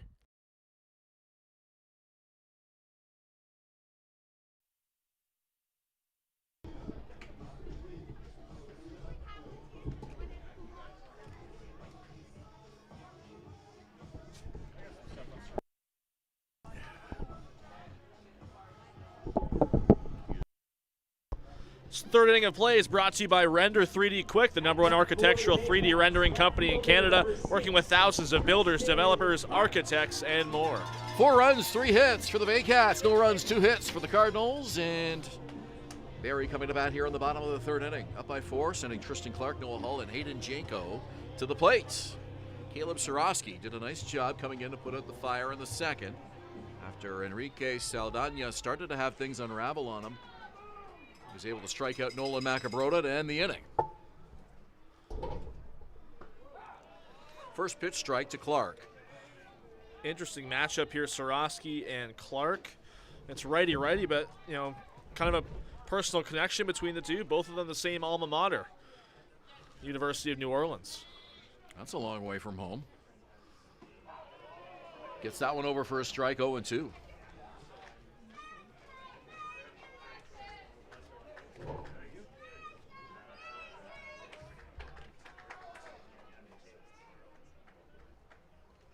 Pitch to Clark. And he protects the plate to keep the at-bat alive. Just got a piece. And that pitch had a ton of movement on it. Clark, tough to not swing at that pitch the way that was breaking outside, but just gets a piece towards the end of the bat. Cardinals won the first 2 games against Barrie this season by a run. 3-2 and 2-1. Low scoring, close games. On back-to-back days. That was a home-and-home series, you're right. On the ground to third, Brown running throw in time for the out. Great play by Jaden Brown. 1 away. Cardinals took the season series 3-2, winning both games here in Barrie. And Baycats were 2-1 in the 3 games in Hamilton. So again, another example, a case study that a lot of people have talked about with teams playing better on the road this year than at home. That played out in the Barrie-Hamilton head-to-head over 5 games. And this is the 5th time the two franchises have met in the playoffs. First since 2018, or 2023, pardon me, that was the first round. But Barrie's won all 4 series. 15-2 record head-to-head in the playoffs in favor of the Baycats.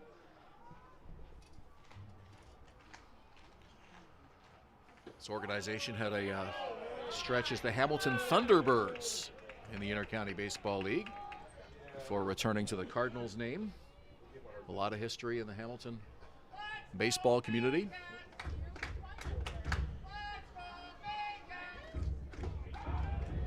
That one just missed. A good take from Hull. Barrie at home head-to-head in the playoffs against Hamilton. 9-1 in 10 games. 9-1 here at this park. Wow. Unable to beat Hamilton in 2025 in the regular season here at this park. Here's the pitch. Popped up. Will it be playable? It's in front of the Hamilton dugout. Brown with it, and with 1 foot on the grass and 1 foot on the dirt, he makes the catch. 2 away. Boy, the Cardinals could use a 3-up, 3-down inning here. Sorosky's done a nice job, and he has a bit more velocity than we saw from Enrique Saldana. But he hasn't been afraid to attack these aggressive Baycats hitters.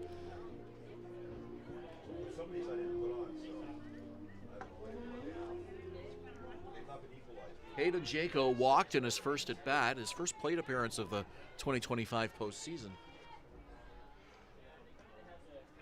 Reached second on a wild pitch. Took third on a sacrifice bunt by Tyler Plumpton. Later came home to score the third run of the game for the Baycats. He was taking that first pitch all the way, kind of leaned back on it.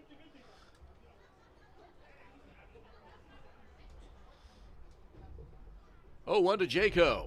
That one hit him. Or don't hit the bat, foul ball. Couldn't tell up here whether that was off the hand or probably the knob of the bat. Yeah, sounded like a much harder impact. Knob of the bat there from Jaco, and no reaction either. You got to imagine if that hit him on the hand, it would have seen him in a lot of pain. Here's the pitch, and a bouncer up to the plate, well outside. 1 ball, 2 strikes.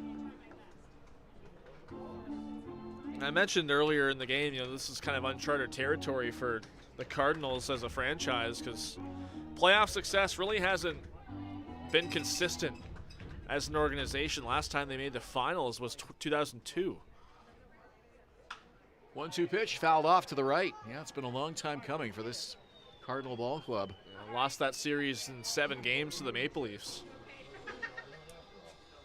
Damon Toppoli was the playoff MVP. 2002, wow. Yeah. It was just the second year of the history of this franchise. 1 ball, 2 strikes.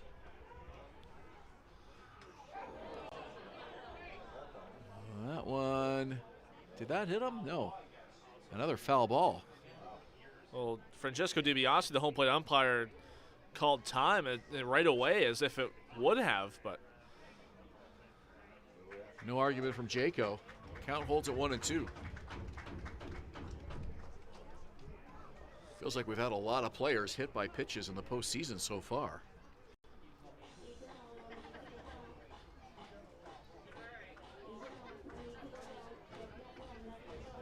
Two out, nobody on. We're in the bottom of the 3rd inning. Enrique Saldana lasted just an inning and 2/3 tonight. Both bullpens quiet right now. Sorosky kicks and delivers. Swing and a miss by Jaco. Cardinals get the Baycats 3-up, 3-down in the bottom of the 3rd inning. We go to the 4th. 4-0 Barrie here at Athletic Kulture Stadium. The only North Barrie Market, your go-to for homemade meals, catering service, and the freshest locally sourced meat. Get ready for an unforgettable barbecue experience with Barrie Best Barbecue coming soon. All at North Barrie Market, 580 Bayfield. Thinking about doing a renovation but don't know where to find the best prices and quality? Go to Reno Liquidation Depot, where you'll find vanities, flooring, toilets, exterior doors, and so much more. Visit Reno Liquidation Depot today.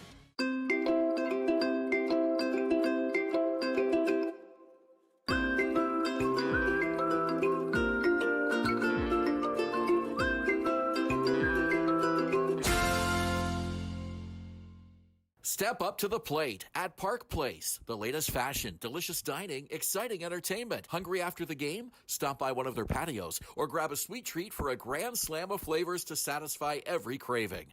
Park Place, where every visit is a home run.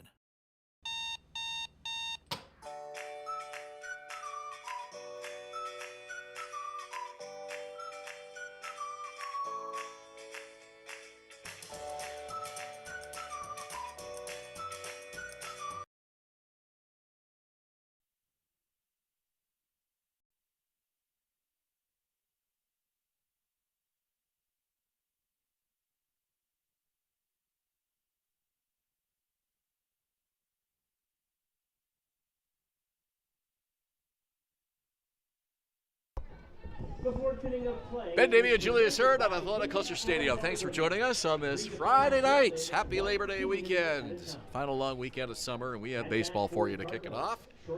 4-0 Baycat lead, round 2 of the playoffs.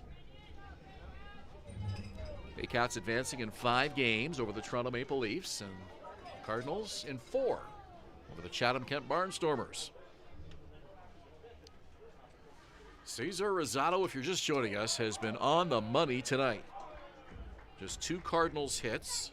He has struck out 6. He has retired the last 5. You could not ask for anything more from Cesar Rosado so far in this game. I think the really encouraging thing here from Rosado in this start so far is he hasn't walked anybody. Led the IBL in walks, led the IBL in hit batsmen, but his control has really been on point tonight. Called strike, 2-1. Rosado had a lot of trouble in his last couple of outings in the regular season, and we were told was struggling with some tightness. Was limited to just 4 innings in Game 3 of the Toronto series, pitched very well. You would have to think that he'll get an extra inning or 2 added onto that here tonight if he keeps dealing like this.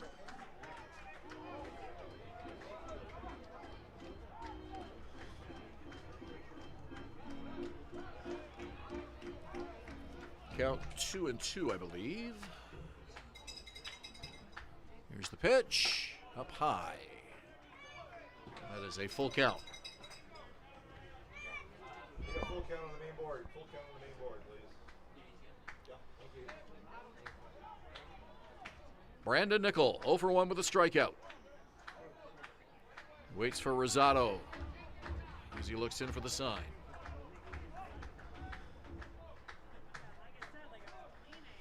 Pitch on the way. Call strike 3! It was a late call for Francesco DiBiase. Nickel thought he drew a walk. And Angel Castro's he's taking a few steps onto the turf, and not sure if he's saying anything to DiBiase. It looks like he is. First baseman number 10, Nico Capatos. And a couple of hand gestures as well, and DiBiase being very patient with Castro.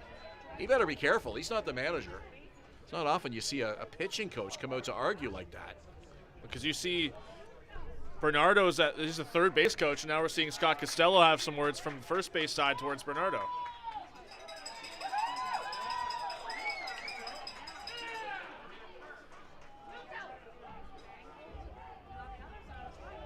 I don't think anybody got tossed. Bernardo said what he had to say, but Castro went halfway to home plate. And it's a first pitch strike to Nico Capatos.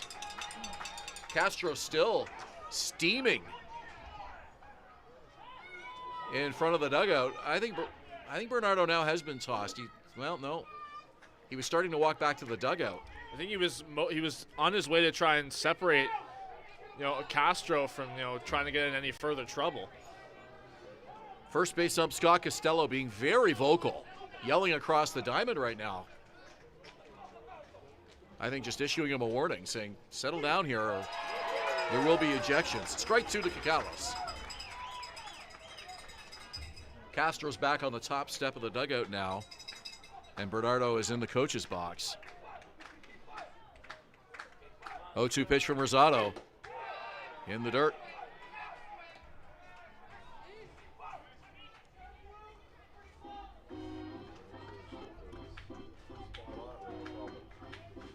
Still a lot of barking going on out there on the field.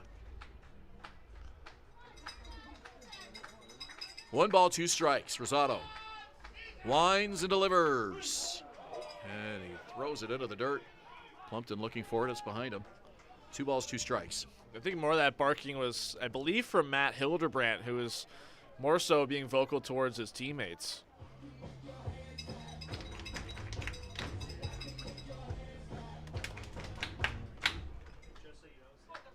Seven strikeouts for Rosado, and we're still only in the 4th inning. 2-2 the count. Rosado's pitch, and a nice swing by Capatos to foul that one off. Keep the at-bat going. You said it, we're only in the 4th inning, and we're just over an hour and a half in. As well as Rosado's pitching, he's had some deep counts. But he's been able to limit the Cardinals to just 2 hits. Outside 3-2.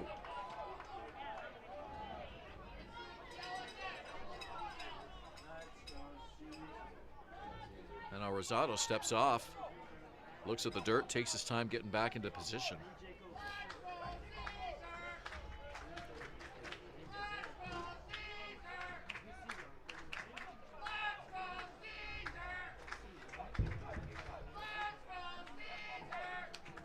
Payoff pitch.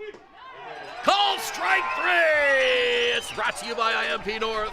Another Baycats strikeout. 8 for Rosado in the game. None of that discussion between the umpiring crew and Hamilton coaching staff got to Rosado at all. Didn't take him out of his rhythm. He fires back with a really nice fastball to get Kakados. And none of it got to home plate umpire Francesco DiBiase at all either. He has stuck to his strike zone.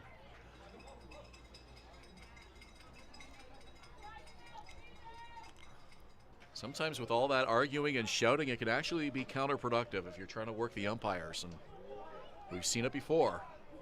You do yourself no favors. Rosado has struck out each of the first 5 in the Hamilton order at least once. That's a good point. Only 2 Cardinals have not struck out tonight. And we're in the 4th inning. That's Josh Williams, who's on deck, and Yoki Pena, who, the number 8 hitter, has only been up to the plate once as well. Pretty incredible. I mean, if Rosado was a little more efficient with his pitches, I would think you leave him in 5-6 innings for sure tonight. I don't know why you would take him out. Pitch in the dirt. They want to appeal. He did not go. So now Rosado behind 3-0 to Yammer Hernandez. Has not walked a batter yet tonight. He's certainly had full counts, but he's been able to work himself out of it and turn that into strikeouts or even some easy balls in play. Pitch is outside. Hernandez will hand deliver his bat and take the walk down to first. So a 2-out walk, 1 on for the Cardinals. Here's Josh Williams, and it was Williams who hit a 1-out double in the second.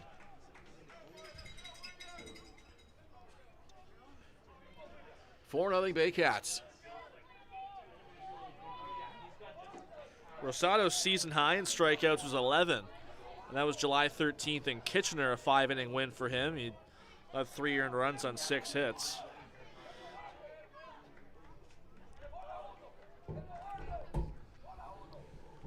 First pitch from Rosado, finds the plate for a strike.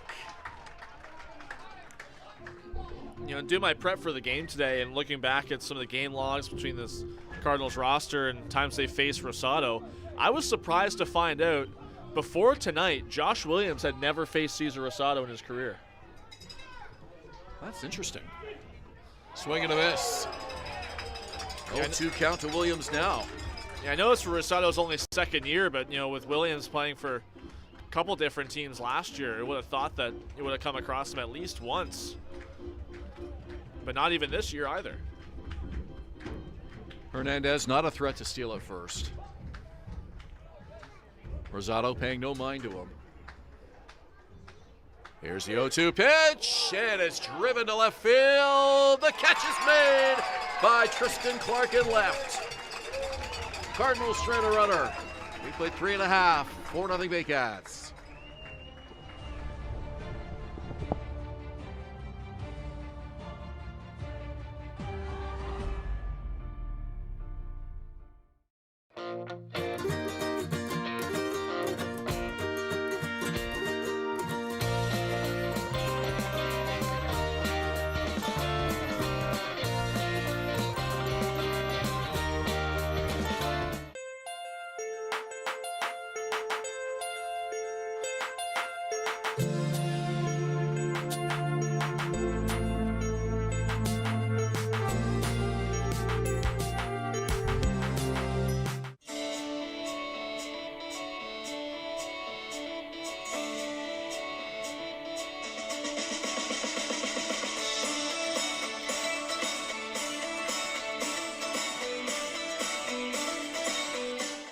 Danielle May Real Estate, supporting the Barrie Baycats and ready to help with all of your real estate questions. What is your home worth? Should you sell now or wait?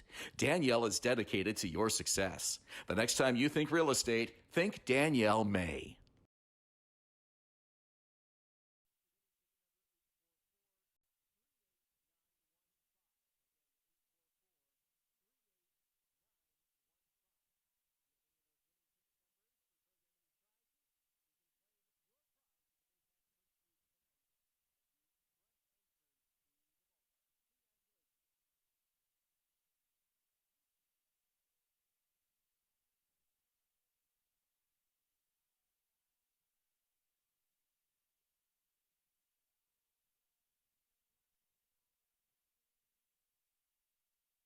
Fourth inning of play is brought to you by Vintage Throne Barber Lounge, redefining gentlemen one community at a time.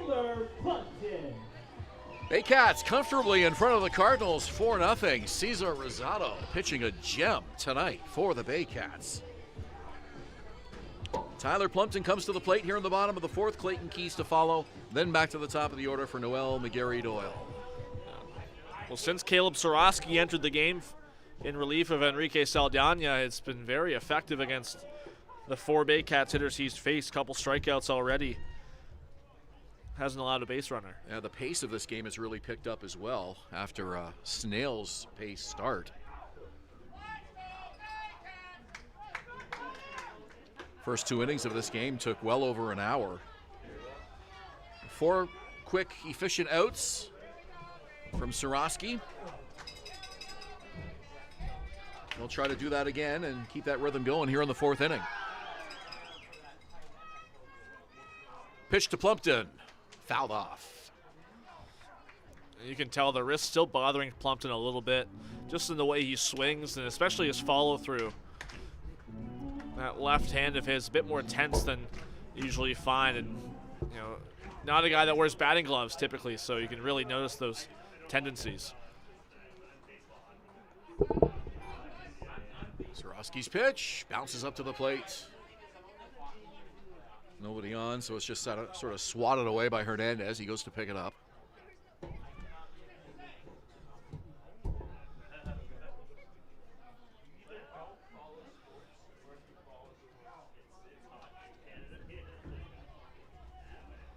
Winner of this series will take on either the Welland Jackfish or the Guelph Royals in the 2026 IBL Championship Series, the Jack and Lynn Dominico Cup, won by the Baycats in 2025. They are the reigning champs.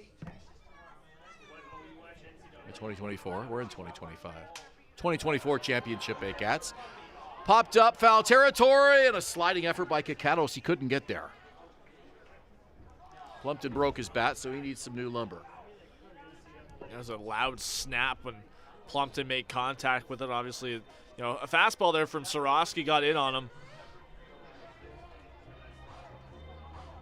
He just grabs a new bat, doesn't even retar it or anything.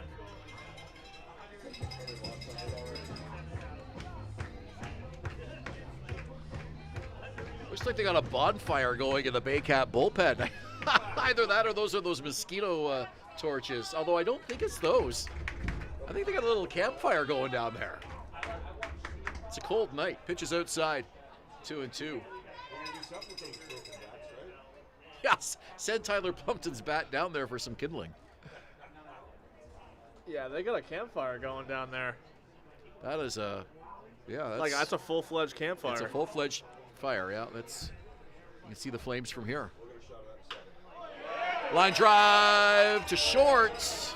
Didn't quite have enough on it. The throw is low, but it beats Plumpton. 1 out in the inning. Right fielder number 43.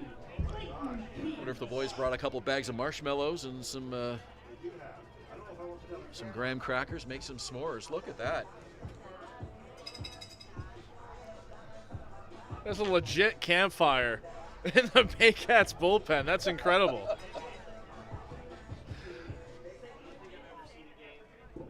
Never seen that before. Gotta stay warm. Swing and a miss.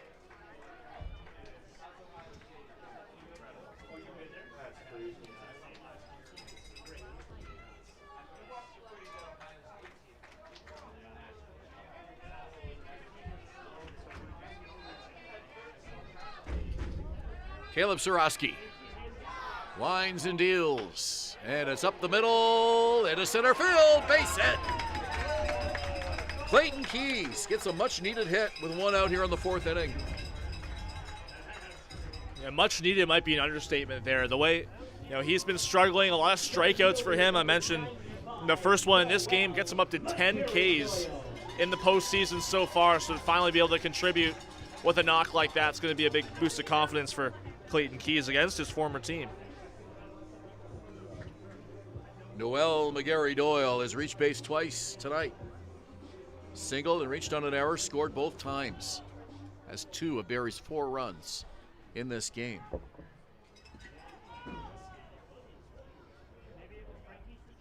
Manager Josh Matlow has to be more than happy with the run production from the top of his order so far in the postseason.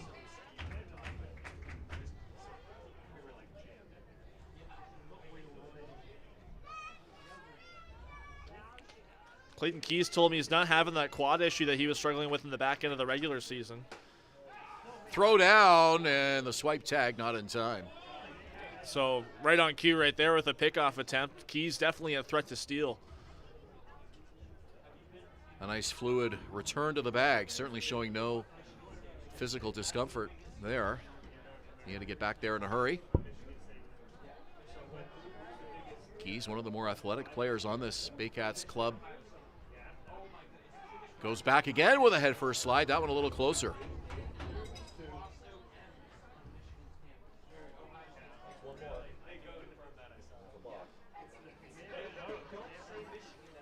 The 2 pickoff attempts. Let's see if Keys takes an even bigger lead here. Does not go, and the pitch is outside.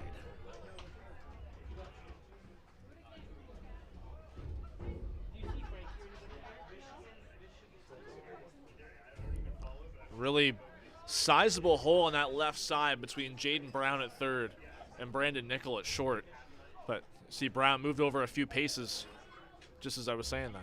A lot of room down that third base line, and McGarry Doyle slices that one to the left, but it's well over the trees.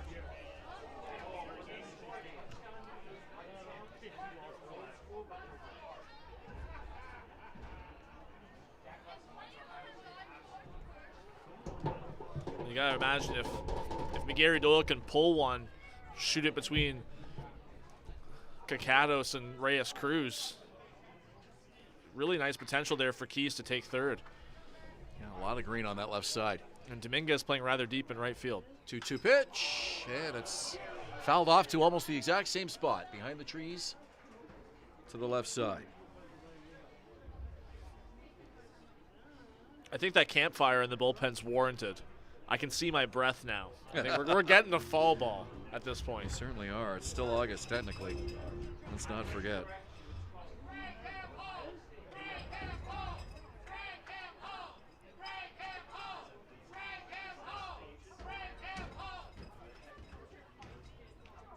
Quick check with Environment Canada lets us know we're at single digits now, 9 Celsius. Fly ball, center field, pretty deep. It'll stay in the park. And the catch is made by Tyler Duncan in very deep center field. 2 down in the inning. Shortstop number 11, Brandon Hernandez. Well, the overnight low here in Barrie tonight is 6 Celsius. That's in the overnight hours. So we're at 9 now. We got a ways to go, partner. I think we're very happy we chose the Blazers for this evening. Well, we don't have an afternoon game scheduled right now here either, so it's evening baseball probably the rest of the way here. There's the throw over. Winner coach next game? Yeah, we got to get on wardrobe decisions for next game if this is going to be the temperature.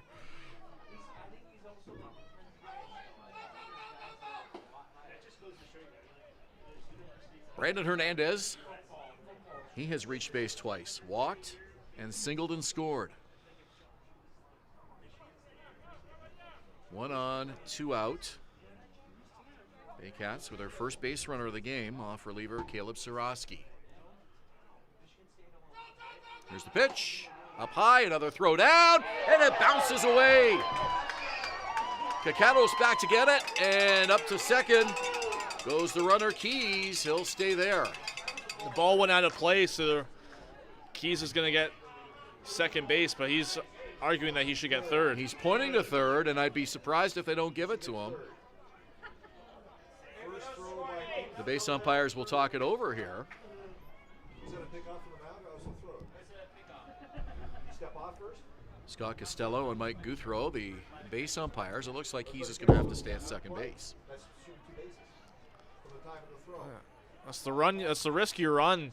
It's the repeated pickoff attempts from both Yammer Hernandez with that one and Caleb Sorosky from the mound. And the throw from Hernandez bouncing in, and it looked like it went off the glove of Kakatos and towards that right side fencing. A little surprised they didn't give him the 2 bases for that throw in foul territory. Because with the error, he advanced to second, and then the ball going out of play after that.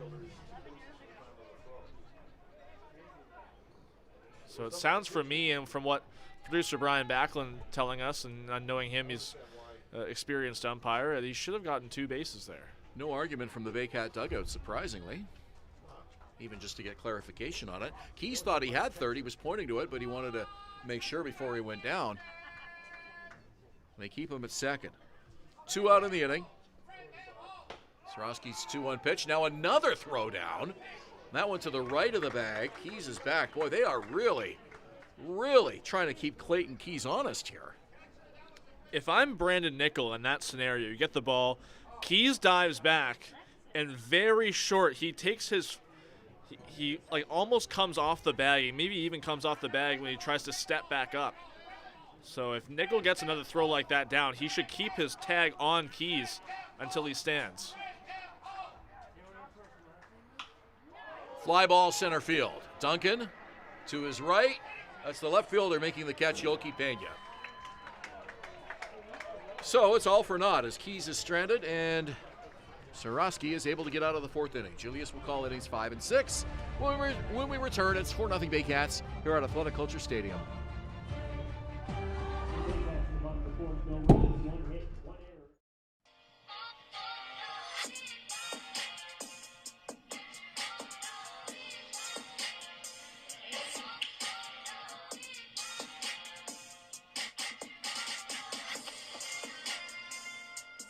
The Collingwood Brewery at 10 Sanford Fleming, producing delicious lagers, ales, and seltzers since 2014. The proud home of the Baycats Brew. Check out their retail shop and tap room, and select products at the LCBO, beer store, and grocery stores. Cheers, and go Baycats!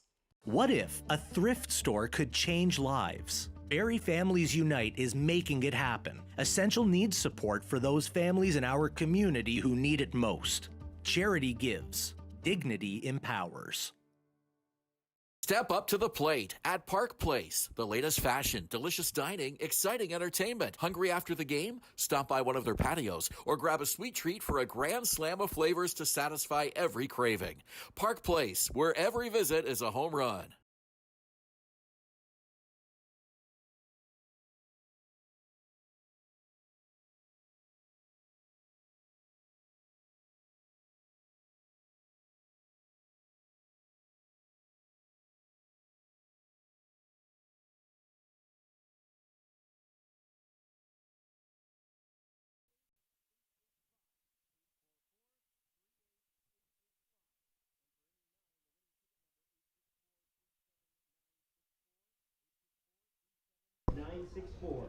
Top of the 5th inning at Athletic Kulture Stadium, game 1 of the IBL semifinals. It's Barrie Baycats up 4-0 as we enter the 5th inning over the Hamilton Cardinals.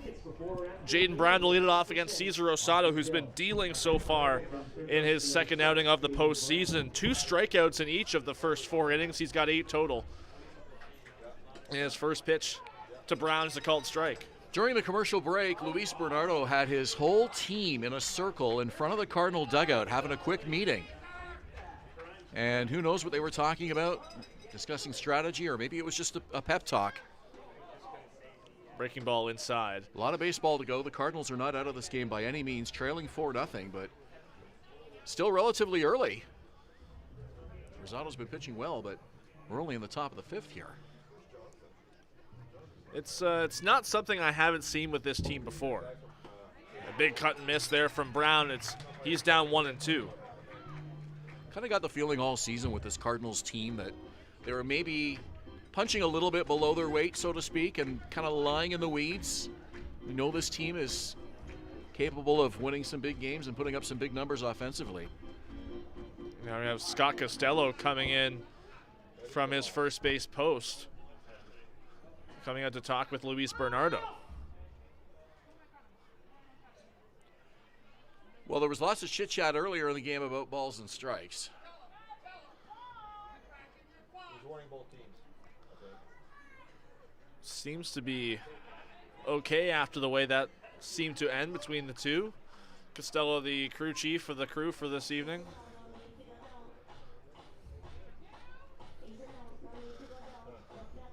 Well, the previous discussions between the umpiring crew and Bernardo and Angel Castro didn't seem to faze Rosado one bit. He's got a 1-2 count here on Jaden Brown. That's in the dirt. I really love to talk to Bernardo post-game and find out what was said in that quick team meeting in front of the dugout prior to the start of this inning. Might have been just a reminder for everybody to keep their cool in regards to emotions and balls and strikes and that sort of thing. Certainly don't want to get into a game with the umpires on that. 2-2. That one's low and away in the dirt again. Brown works the count full. So Cesar Rosado has struck out 2 Cardinals in all 4 innings. 8 strikeouts. Two strikeouts in all of them. Very consistent here tonight and pitching one of his best outings of the year. He's only walked 1, and that was 2 batters ago back in the 4th. His control has been masterful compared to what we've seen in recent outings. 3-2 to Brown, on the ground, foul on the right side. With his control being as effective as it's been, it kind of puts a little bit of pressure on the opposing offense to get up there and swing the bats, maybe not take as many pitches, try to put the ball in play.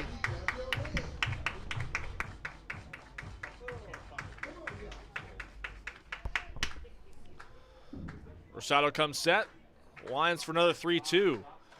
Caught on and missed. Brown chases the outside fastball. Strikeout number 9 for Rosado. It's brought to you by IMP North. What a pitch by Cesar Rosado. Brown chasing. We mentioned from the outset, he's the Cardinals leader. Regular season strikeouts. Had 51 in the regular season. Had 2 of those in this game here tonight. Let's bring up Yolki Pena, the number 8 hitter.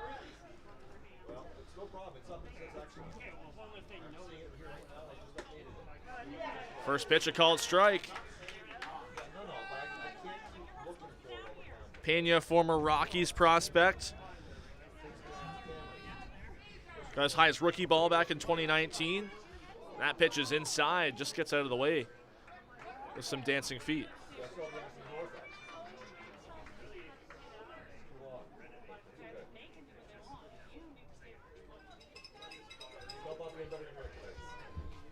Pena flew out to center field his first time up, one of only 2 Cardinals not to strike out so far this evening. Here's a 1-1. He drives that one into center field on a line. It's going to get down in front of Noel McGarry-Doyle for a base hit. Well-placed hit by Pena, and the Cardinals need more of those.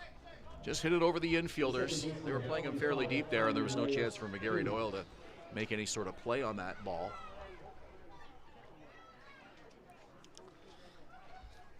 Fourth Cardinal base runner in this game. That's it. Through 4 1/3.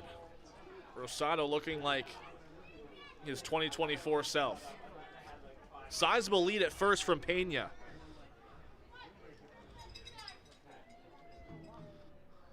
First pitch to Reyes Cruz. Runner doesn't go. It's up high.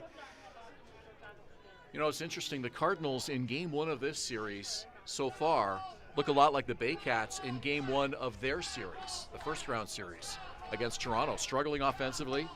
They have only 3 hits, 4 base runners. Haven't been able to get any runs off Rosado. And a lot of strikeouts.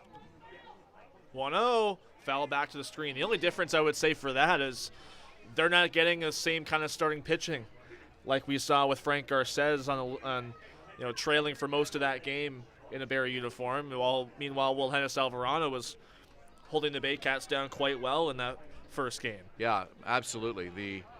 Aside from that chaotic play that ended the game, the story of that game was Frank Garces keeping that score close and just pitching his heart out. Throw over to first, and Pena dives back in safely. Pena in the regular season, 4 stolen bases, was caught 5 times.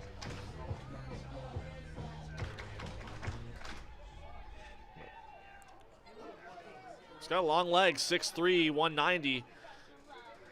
He's got another sizable lead here. Rosado looks back, comes set.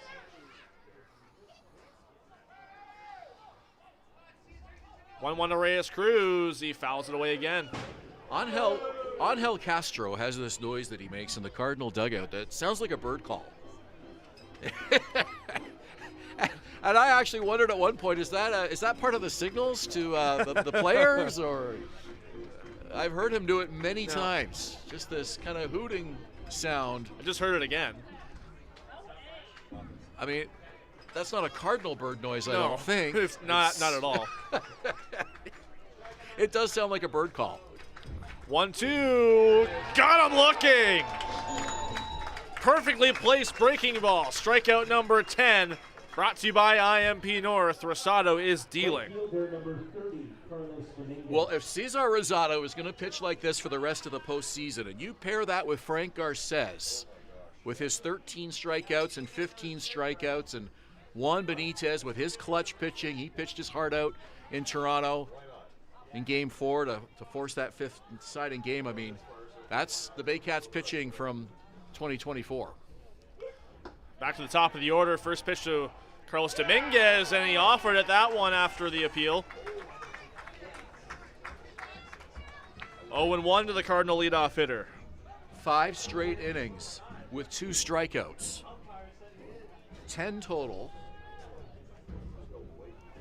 Just a masterful pitching performance here by Cesar Rosado.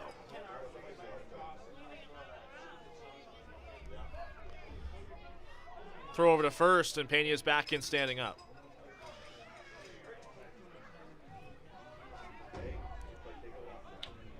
Dominguez, a strikeout victim back in the 3rd. He had a single to lead off the ball game, but was stranded at 3rd base, closest the Cardinals have come to scoring so far. Noel McGarry-Doyle had shifted around quite a bit to his right for the first pitch at the at-bat. Now he's playing straight away. As a drive to deep left field, Clark going back at the track. He jumps, and he makes the catch!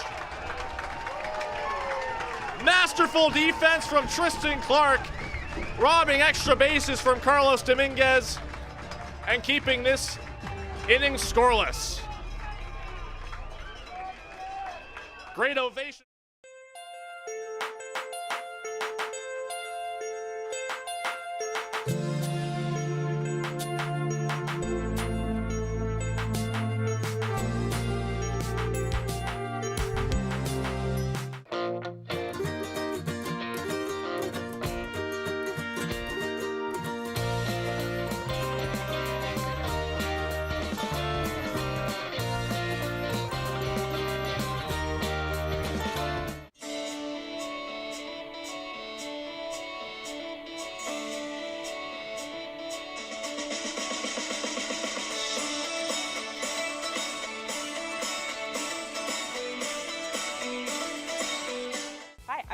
From 400 Chrysler and Barrie Chrysler Dodge Jeep Ram. This year, we are the community partners of the Barrie Baycats. Community is near and dear to our hearts here at the dealerships and one of our core values, so we can support local and shop local.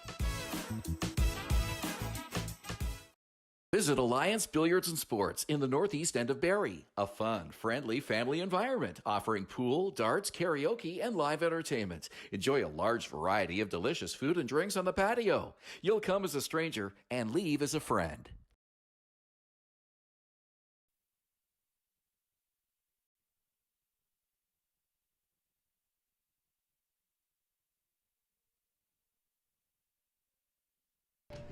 Bottom of the 5th inning at Athletic Kulture Stadium. It's brought to you by One-Eyed Jack Barrie. Bring your same-day Baycats tickets before or after a game and get 10% off your bill. 4-0 for the Baycats in this game one of the IBL semifinals. Julius, Hern, Ben Davy along with you. Francisco Hernandez to lead it off against Caleb Sorosky, who's retired 7 of 8 since coming in relief of Enrique Saldana, who started this game. Allowed 4 runs, not all of them earned.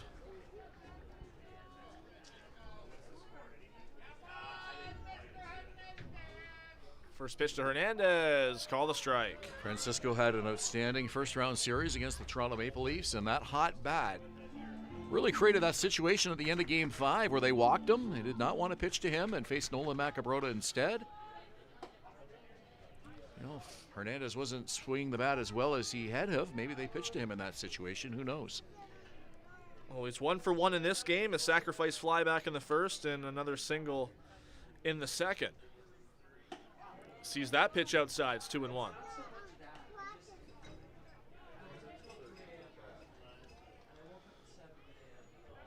That campfire's still going in that Baycats bullpen. Somebody sent me a picture, and Chris Nagorski was right in front of it, staying warm.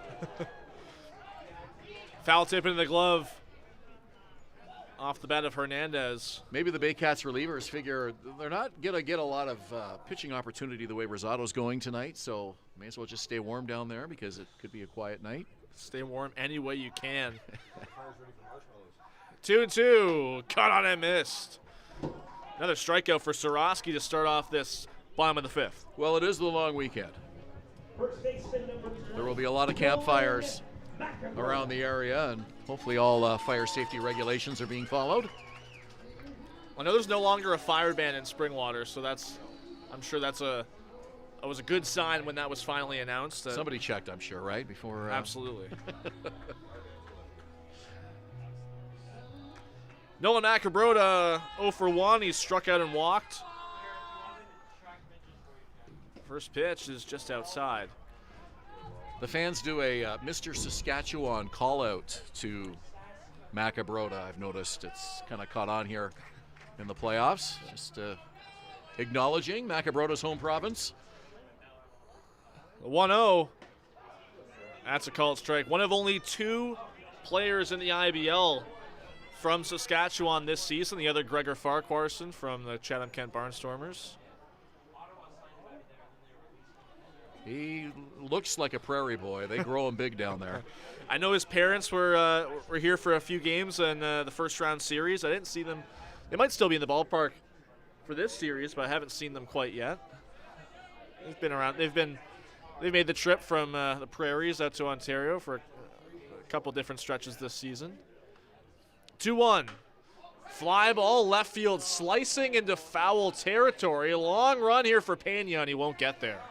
That's amazing how high that ball was, but Pena had a long way to go. Looked for a minute like he might have actually gotten in the vicinity in time to make a play on it because that ball was a mile high. Well, this fastball velocity out of the hand of Caleb Sorosky really keeping these Baycats hitters on their toes. See a lot of these foul balls since he came into the game of Baycats hitters late on that pitch.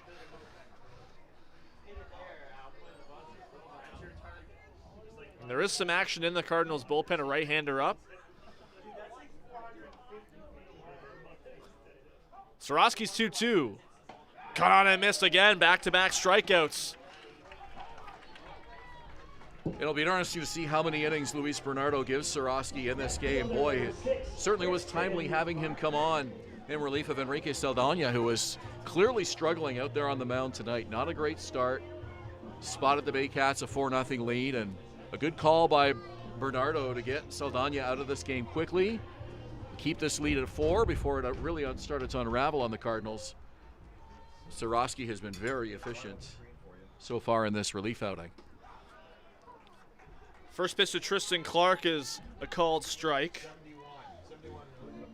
He's retired 9 of 10 and really cooled down these Baycats bats. Ground ball, a little nubber towards third base. Tough play here for Jaden Brown. The throw, not in time and wide. off the back fencing down towards right field, and Tristan Clark will take second base. Well, I'm not sure Jaden Brown should have made that throw. There was no chance that they were going to get Tristan Clark at first base. That ball hit very weakly, and sometimes those are the toughest ones, especially with a speedster like Tristan Clark running down that first base line. Forced a bad throw by Brown. Scored as an infield single with Clark advancing to second on the throw on the error by Jaden Brown. Well, Brown with 10 errors to lead the Cardinals in the regular season, and ill-advised play there for sure. Fourth error on the game so far for the Cardinals. Noah Hall comes up. It is Stephen Hospital warming up in the Cardinals bullpen.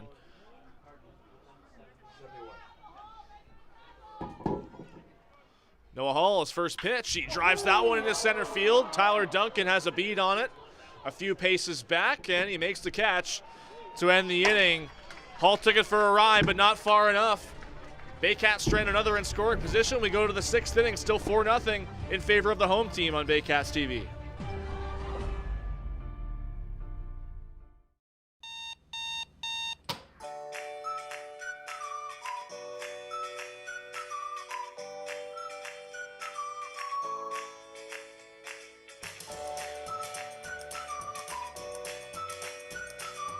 The only North Barrie Market, your go-to for homemade meals, catering service, and the freshest locally sourced meat. Get ready for an unforgettable barbecue experience with Barrie Best Barbecue coming soon. All at North Barrie Market, 580 Bayfield.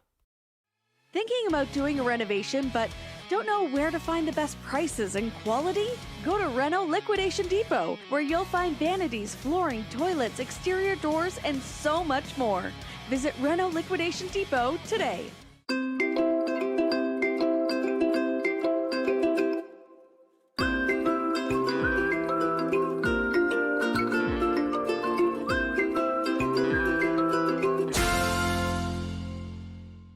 Step up to the plate at Park Place. The latest fashion, delicious dining, exciting entertainment. Hungry after the game? Stop by one of their patios or grab a sweet treat for a grand slam of flavors to satisfy every craving. Park Place, where every visit is a home run.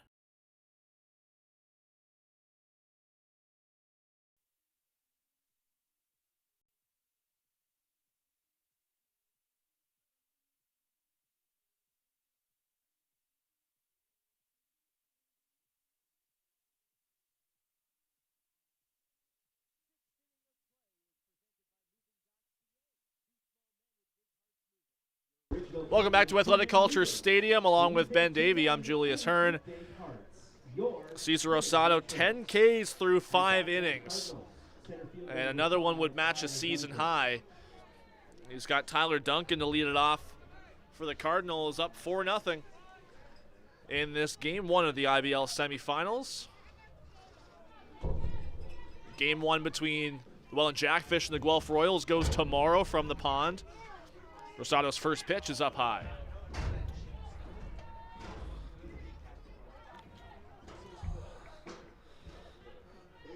Game 2 of this series goes Sunday from Bernie Arbor Memorial Stadium in Hamilton. And we're back here for Game 3 on Tuesday night. 1-0. Big swing and miss from Tyler Duncan.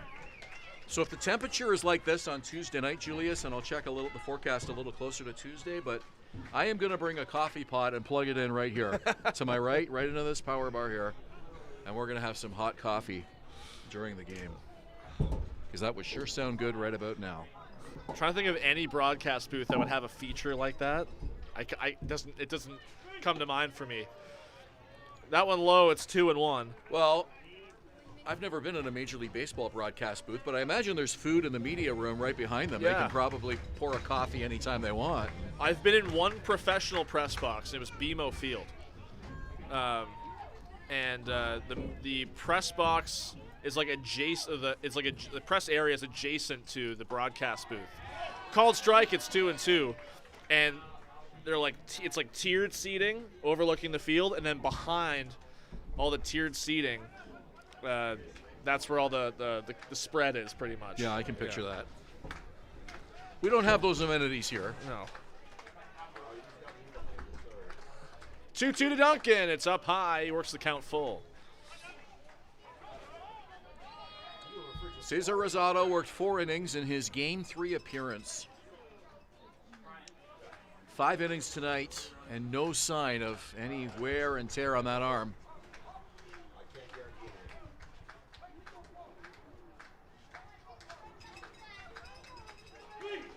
Cut on and missed. A huge strikeout to start this 6th for Cesar Rosado. It's brought to you by IMP North. That's his 11th.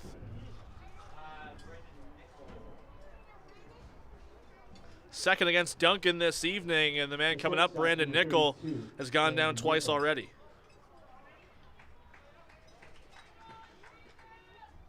Tyler Duncan, now the former MVP back in 2023, now collectively 1 for 9 against Rosado with 3 strikeouts in his career. Pardon me, 1 for 12. First pitch to Nickel, he gets a whiff. 11 strikeouts tonight for Rosado. 1 strikeout away from going 6 consecutive innings, striking out 2 batters.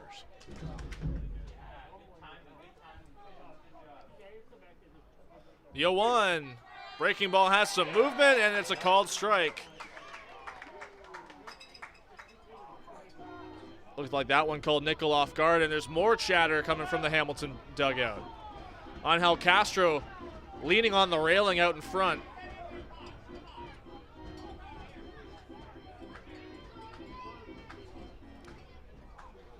Usually don't see that from the pitching coach. You usually see it more from the manager, but Bernardo really content at the third base coaching box. Breaking ball, called strike 3. Number 12 for Cesar Rosado.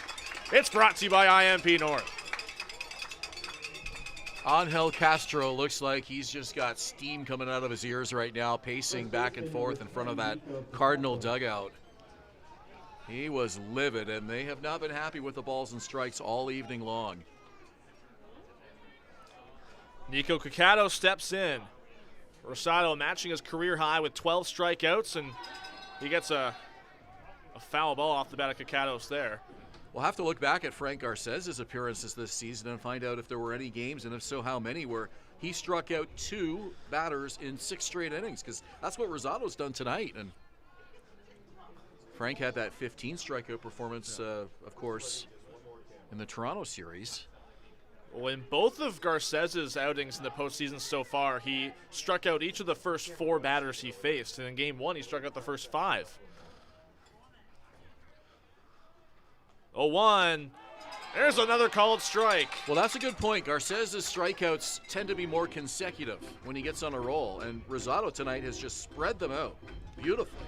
Well, he struck out back-to-back now 4 times.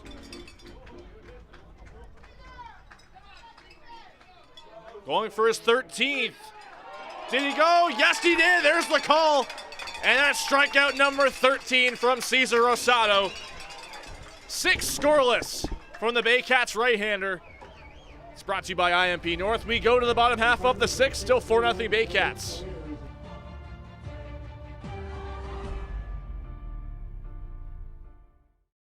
Danielle May Real Estate, supporting the Barrie Baycats and ready to help with all of your real estate questions.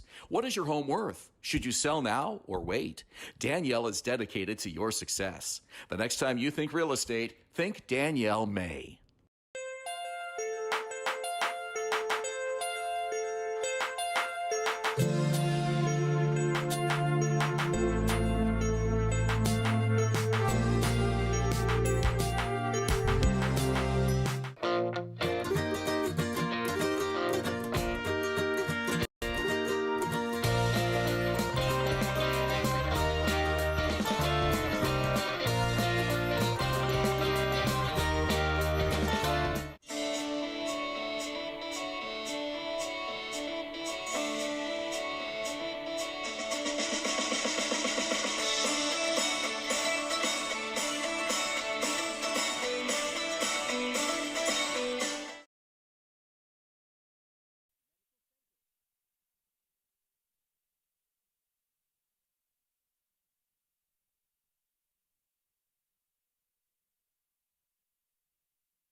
Baycats and Cardinals here at Athletic Kulture Stadium, and the sixth inning of play is brought to you by Moving.ca. Two small men with big hearts moving, your original Canadian two-men movers. When you think two men, think with big hearts. Your Canadian choice. Caleb Sorosky's gone 3 1/3 against the Baycats in relief already. You got to wonder where his leash ends from the perspective of Luis Bernardo and Angel Castro. Looked like Stephen Hospital's ready. He's still throwing in the bullpen, but just resumed when the inning was about to get underway. This is Hayden Jaco to lead it off for Barrie, the bottom third of the order. Tyler Plumpton and Clayton Keys to follow. First pitch from Sorosky. Jaco showing bunt, he pulls back.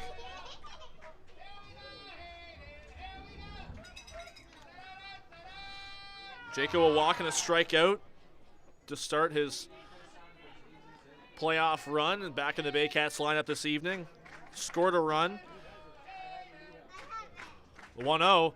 He drives that one to the left center field, into the gap. Long run here for Yolki Pena, and he makes the catch.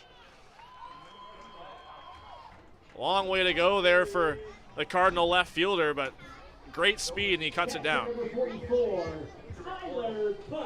Tyler Plumpton comes to the plate. Prior to tonight's game, I had a chat with Baycats manager Josh Matlow, and I believe that's been reposted on the Barrie Baycats social media page on Instagram. If not, you can send me a follow. I am Ben Davy. I've got it up there for you. And obviously asked Josh Matlow about Cesar Rosado, who pitched so well in Game 3, but only did 4 innings, and wanted to know if he might get a bit of a longer leash here tonight.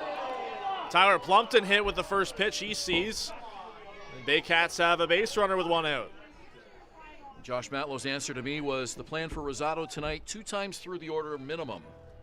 And then they'll just sort of take it 1 inning at a time from there. He's been through the order 2.5 times now, but he's been able to get them all the way here to the 6th inning. 6 innings of work. Pretty strong outing from Cesar Rosado here tonight. He's faced 22 batters. He's struck out 13 of them. Plumpton on first now. Sorosky's first pitch to Clayton Keys. It breaks into the zone for a called strike. First arm out of the bullpen that we're expecting to see tonight is former Cardinal Ramon Enriquez. And, you know, as well as Rosado's pitched, it's created a situation here where, you know, they didn't need to bring him in the 3rd or 4th inning, and able to stretch Rosado's start out here a little bit. Bring Enriquez in the late innings instead. Foul tip back into the glove at 0-2. That fire's still going in the Baycats bullpen, so none of the relievers want to leave. Well, nobody's warming up because the fire's still going. Nobody needs. That's how we know. They don't expect any of them are going to be coming into this game, so just stay here and stay warm. When we see the fires out, that's when we'll know they're going to start getting moving. Fouled off by Keys. Well, if the Guelph Royals win the series against Welland, Carson Burns will be here, and he may be over there with a fire extinguisher. Member of the Orangeville Fire Department.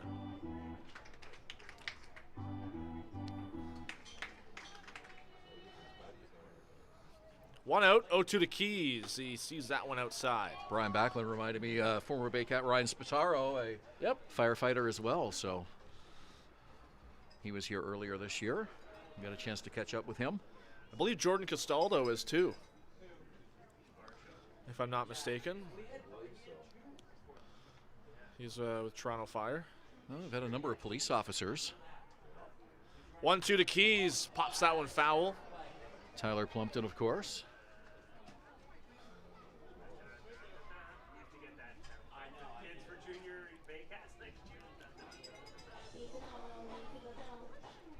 Keys finally got some offensive energy personally with a 4th inning single after striking out in the 2nd. Yeah, that was really big for Clayton, hitting below 100 through the first 5 games of the playoffs. And he lines that one up the middle, but it's caught by Nickel. Plumpton has to retreat back to first. Tough luck there for Clayton Keys, but that ball just hung up for the Cardinal shortstop. Yeah, Nickel's momentum kind of taking him towards the outfield. Wasn't able to plant and make a throw to first to get Plumpton. Fortunately, the veteran wasn't too far off the bag and had plenty of time to get back. Avoid getting doubled off here in the 6th inning. Back to the top of the order, Noel McGarry Doyle up for the 4th time. You mentioned Stephen Hospital warming in the bullpen, and it'll be interesting to see at what point maybe he comes into this game. But the way that Soroski has been dealing on the mound, they're going to clearly roll with him as long as they can. Hospital's pitched each of the last 2 times he's faced the Baycats and has struggled both times. Took the loss in the last time Barrie beat Hamilton. That was at Bernie Arbor. The 1-0 outside again. Well, you don't want to go too deep into your bullpen the first game or two into a playoff series. The Cardinals with a little more rest than the Baycats, but not much. Their series won 4 games. Certainly having Rosado go deep in this ball game is a real benefit to those arms in the Baycat bullpen. There's just a couple off days to start this series, right? McGarry Doyle sees a strike. So off tomorrow, then a game Sunday, and then off the holiday Monday. And then game 3 would be here on Tuesday. So a little bit more flexibility earlier on in the series than you might see later on if this series extends to 4 or 5 games. Yeah, and 3 in a row, right? Tuesday, Wednesday, Thursday. So by Thursday night, if this series goes 5. 2-1, fouled away again. That one's slicing out of play on the left side. You might have a couple of pretty worn out bullpens by the end of this series.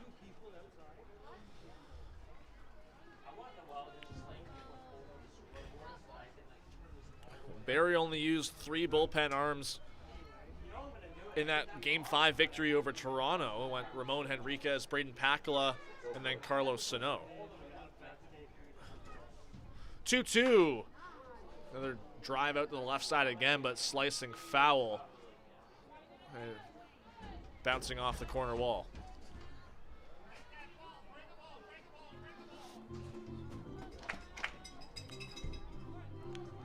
Barrie's had base runners consistently in this game, but just 5 hits. And, Hamilton's defense has been a little bit costly so far in this game. 4 errors.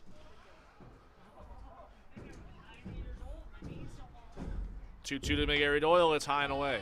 Well, the early innings were the problem for the Baycats in the Toronto series, and certainly Josh Matlow would have liked to see them get some offense going earlier in those ball games, especially to take some pressure off the pitching. They get a big early lead tonight, and they've been stone cold quiet since the 3rd. Plumpton will be off on the pitch. 3-2, 2 out. Soroski to Noel McGarry Doyle. Payoff pitch. Up the middle, off the bare hand of Soroski. It's going to be a close play at first. He won't have one. Infield hit for Noel McGarry Doyle to extend this 6th inning. Oh, an absolute stinger off his hand, and it looks like he's going to be okay, but able to knock that down, but really no chance to get back to the ball and make a play on the speedy runner, Noel McGarry Doyle. He had no chance to get Plumpton, who was off with that pitch. 2 out in the inning, so. Well, Hospital's still warming up in the Cardinal bullpen. You got to imagine unless this inning really starts to getting away from Soroski with 2 outs, Hospital will get a fresh inning to start the 7th.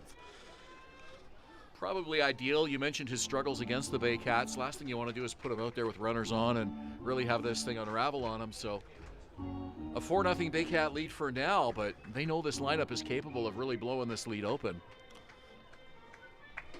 Well, and these Hernandez brothers, Brandon up right now, Francisco on deck, been the most consistent contributors to this Baycats playoff success so far in terms of the offense. There's been a couple defensive plays that have been key as well, but the offense from those 2 has been outstanding.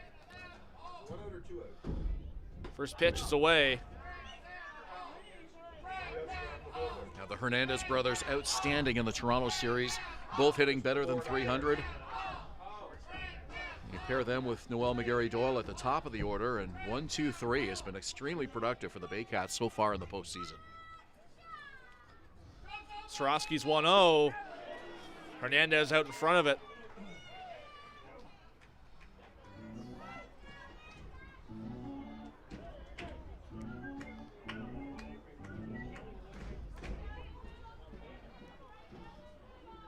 Plumpton at second, McGarry Doyle at first. 2 outs in the 6th, 1-1 pitch, foul on the ground on the right side by Hernandez.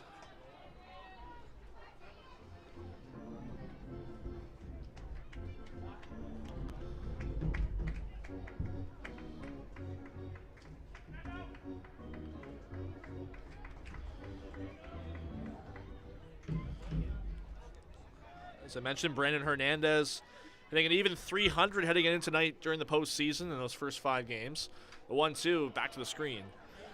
Brandon Nickel has been sneaking in behind Tyler Plumpton at second base just to make sure he doesn't get too big of a secondary lead. Certainly no threat to steal, but you want to make sure that he doesn't get a big enough lead to have an opportunity to score if Hernandez can put the ball in play here. He's got to protect the plate here. Down 1-2. Sorosky, breaking ball fouled away. Great at bat by Hernandez. He's been doing that a lot in this series. 2 strikes, fouling him off. You're watching at home, you might see a lot of these batted balls by Brandon Hernandez, coming off his bat and going, the opposite way, but that's where he thrives. Most of his power is to the opposite field.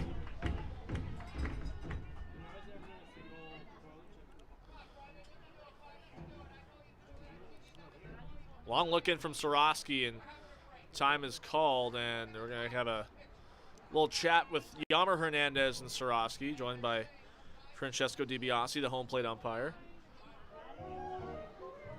Well, Hamilton's only used 1 mound visit so far. That one will not count. We saw quite a few of these, crossed up signal chats between Hernandez and Enrique Saldana early on in this game. Well, they want to make sure Plumpton isn't tipping Hernandez off. He's a veteran ball player, and I'm sure he's looking in to see whatever he can pick up. Especially being a catcher, you can understand the tendencies. Throw back to second, and it's not quite in time. Plumpton back standing up. Well, I referred to it a couple of pitches ago with Nickel sneaking in behind Plumpton. They decide to just make a throw over just to keep him honest. Nickel's been darting in behind him and then moving back when Sorosky's been ready to pitch. Nickel almost set up right behind him. Secondary lead, that one shot up the middle and through for a base hit. Plumpton getting the wave around third. He's going to come in to score. Hernandez is going to take second. And the Baycats add another. It's 5-0.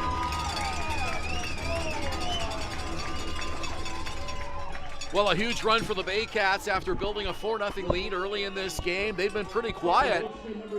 Caleb Sorosky had pitched very well, coming on in relief of Saldana in this ball game, but now Luis Bernardo will take the long, slow walk to the mound, and perhaps this will be the end of the line for Caleb Sorosky. But what a fine job by him, the right-hander, keeping this lead as close as he can. And it looks like they will go to the bullpen here. Hospital on his way out of the bullpen, going to take over here for Caleb Sorosky after what ends up being scored a hustle double for Brandon Hernandez, and an RBI one at that. 5-0 Barrie. We'll have more on Stephen Hospital in just a moment. You're watching Game 1 of the IBL semifinals on Baycats TV.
5-0 now for the Barrie Baycats over the Hamilton Cardinals, and the road team bringing in their third pitcher of the game, right-hander Stephen Hospital. 25-year-old native of Oakville and a former Niagara University Purple Eagle. Stands a lanky 6'5", just 190 pounds. Second IBL season and got to pitch in the All-Star game in front of the home fans in Cardinal land. He pitched a couple of innings. Popped up on the first pitch by Francisco Hernandez. Back to the screen is Yammer Hernandez, and he makes the catch. One pitch, one out.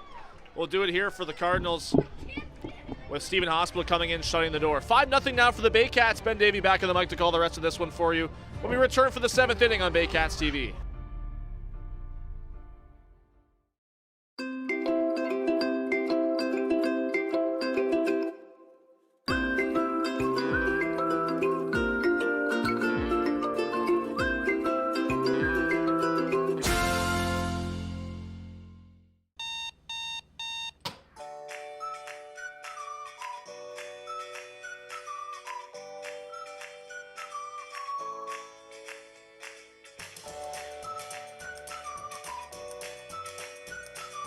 The Collingwood Brewery at 10 Sanford Fleming, producing delicious lagers, ales, and seltzers since 2014. The proud home of the Baycats Brew. Check out their retail shop and tap room, and select products at the LCBO, beer store, and grocery stores. Cheers, and go Baycats!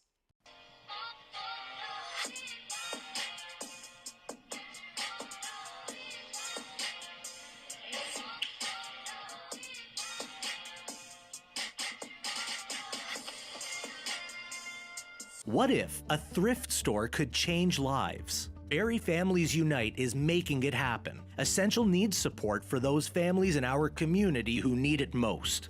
Charity gives. Dignity empowers.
Top of the 7th inning, Athletic Kulture Stadium, Game 1 of Round 2 of the IBL playoffs. It's the Hamilton Cardinals and the Barrie Baycats.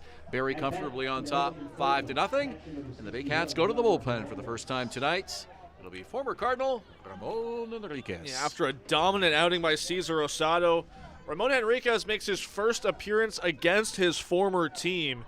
He's pitched twice in the postseason so far to a 2.45 ERA, 3 2/3, has really become in the second half of the season someone Josh Matlow can trust more than I think maybe he expected to at this point. First pitch fastball, and it's low and in. Very lively crowd here at the ballpark in the 7th inning. Barrie fans enjoying this 5-0 lead. And Enriquez, no doubt, enjoying facing his former team. Manager Josh Matlow telling me that Ramon's excited about getting a chance to face the Cardinals here in Round 2. And this was the plan, to bring him on in relief of Cesar Rosado. The only question was when. We knew that Rosado went 4 innings in Game 3.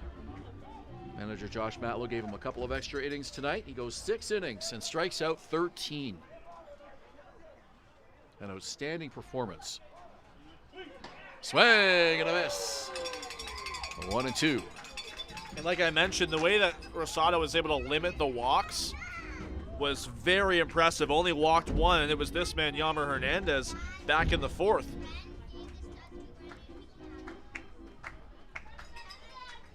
One ball, 2 strikes, top of the 7th inning. Homer Hernandez at the plate. Tyler Plumpton sets the target. Pitch from Enriquez. It's low. Always raises the question when a pitcher faces his former team. Obviously, they know what he throws. He knows what they swing at. Who comes out with the advantage? You see it go both ways. Well, Henriquez, started the season with the Cardinals. Only had 4 appearances. 2 of them were starts. Pitched to an 8.10 ERA and an 0-2 record. Certainly as a catcher, Hernandez knows his repertoire. Swings and misses, strike 3. Brought to you by IMP North. Enriquez gets him on a fastball. 1 out in the 7th. 4 straight Cardinals going down by way of the strikeout. 3 of them by Rosado. He struck out the side in the 6th, and now a 1 to start the 7th here with Ramon Henriquez. So Rosado going 6 innings, striking out 2 or more in each of those 6 innings. No longer in the game, but Enriquez might just continue to carry that right on through. Well, Josh Williams had 2 really hard hit balls each time he faced Cesar Rosado. One he got on with a double. The second one was caught by Tristan Clark. Misses low and away on the first pitch. But Williams 1 for 2 tonight. One Cardinals with just 3 hits. Williams, one of only 2 Cardinals not to be struck out yet. Him and Yolki Pena. Certainly manager Luis Bernardo can't be happy with the high strikeout total here in this series opener. Enriquez behind now, 2-0.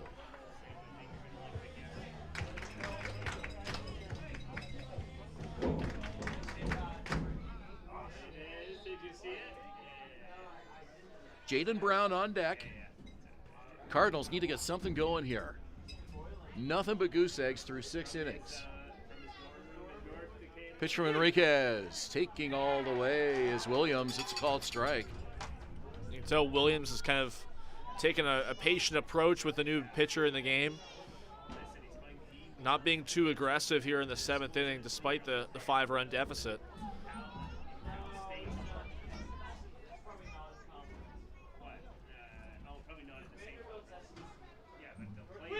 Swing and a miss. What a cut by Williams.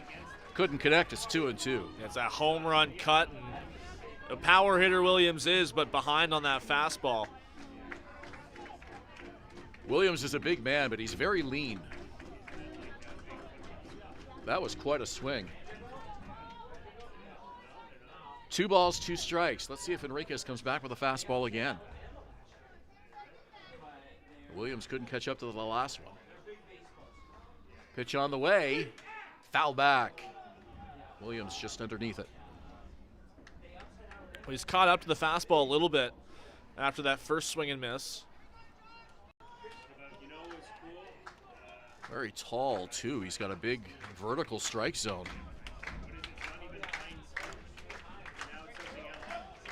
Williams stands 6'5", 240. 30 years old. Here's the pitch from Enriquez. Inside, and the count is full, 3-2. Be really surprised if he didn't play a little football and maybe some basketball as well. That big frame. Well, his brother Malik, 5 years his junior, 6'4", 230. Those boys had their milk and vitamins. 3 balls, 2 strikes. Enriquez.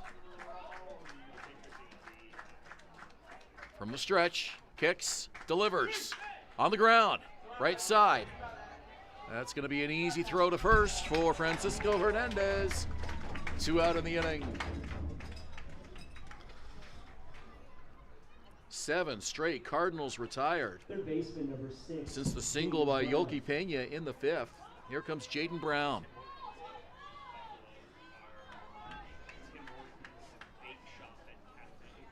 Just 3 hits, as you mentioned, and 1 walk. Cardinals base runners have been seldom tonight. Again, it feels like game 1 of the Toronto Barrie series with the way Barrie struggled, but the only difference being the opposite side of the score. The Baycats have put some runs together when Toronto was unable to do so against Frank Garces. Now, in your interview with Josh Mallow, did he once again say get an early lead? I asked him that prior to the opening series, and he said, yeah, he included that, but he said just continue doing what we've been doing. He was a little bit more open-ended with it. Early leads were a problem in the Toronto series, oddly enough, but Even when they did get an early lead, Toronto would fire back and end up taking one of their own. No balls, 2 strikes to Brown. Brown, 2 strikeouts already tonight. But even after a 2-run first, a 2-run second, Barrie's added another since, and they've held Hamilton down. Ramon Enriquez. 0-2 pitch. Missed down in the zone. 1-2.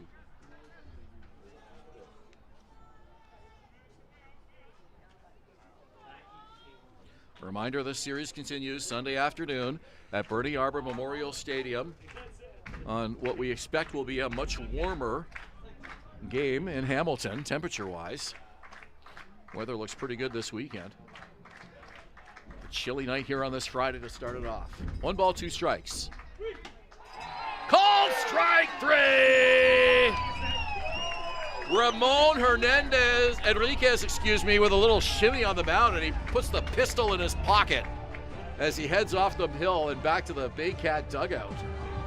And a quick glance over at his former teammates as he does. 5-0 Barrie, stretch time here at Athletic Kulture Stadium in Springwater.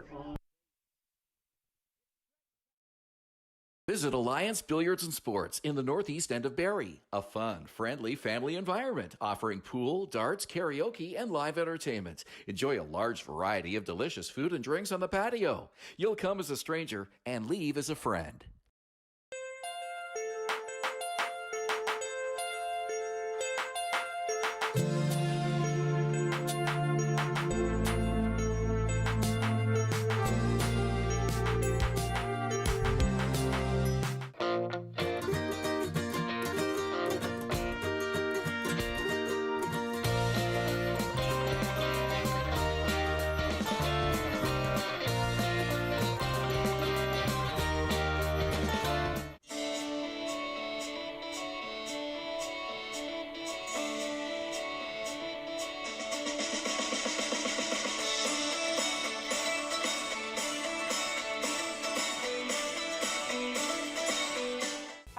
Fans from 400 Chrysler and Barrie Chrysler Dodge Jeep Ram. This year, we are the community partners of the Barrie Baycats. Community is near and dear to our hearts here at the dealerships and one of our core values, so we can support local and shop local.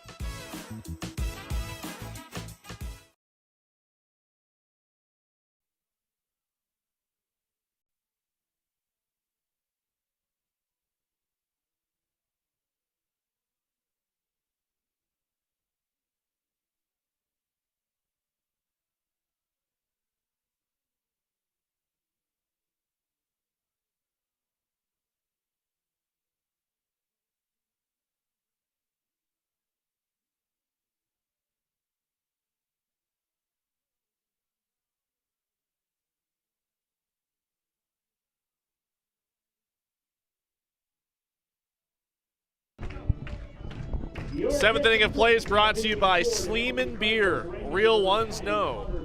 Connor Corey will be the 4th pitcher of the night for the Hamilton Cardinals. After Stephen Hospital throws 1 pitch and gets 1 out, his night is over. A bit of a weird move when we saw Connor Corey coming out of the bullpen, or coming out of the dugout rather, to take over here in the 7th, but 22-year-old out of Mayville State will come on in relief. If you're Stephen Hospital, you got to wonder, watching Caleb Soroski pitch tonight, and how many balls he got to pitch, and Stephen Hospital only got to throw 1. Got the out that he needed to end that bottom half of the inning. Corey has thrown once in the postseason so far. A scoreless inning, has allowed 1 hit. Nolan Macabrota, 1 for 3 tonight. That was Tuesday, Game 4, the clincher.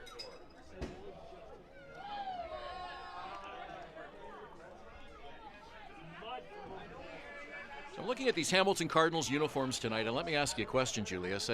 I've noticed that the Cardinals have, I think perhaps intentionally, strayed far from the St. Louis Cardinals colors and logo design and everything like that. with their branding. The Hamilton Cardinals have their own unique look.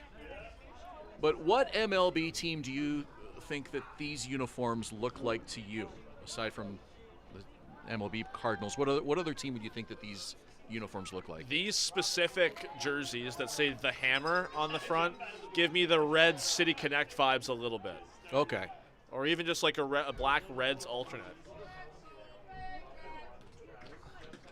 So to me, I was thinking this looks a little bit like the Baltimore Orioles. I guess it would be their outside color scheme a little bit now. Their third uniform. Because the Hamilton Cardinal red has a little bit of an orangish tinge to it. If you look at these jerseys here, in my opinion. Yeah, it's a bit more of a scarlet. Yeah.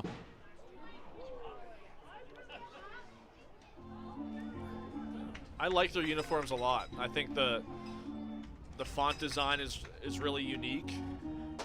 I like these hats too. That it's not a Cardinal logo on the top, but it's a hammer. Yeah, they've really been creative with their uniqueness to Hamilton. Right side base hit, Nolan Macabrota. He's 2 for 4 tonight. Baycats get the leadoff man aboard here in the 7th. Left fielder number 6, Tristan Clark. Tristan Clark now for Barrie. This is the thing that's so advantageous about this Baycats lineup is you got a guy like Macabrota, who's one of the best hitters in the IBL.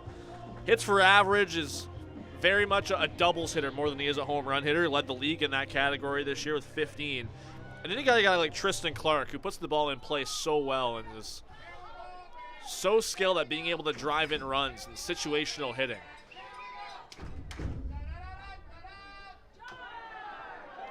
To third, foul ball.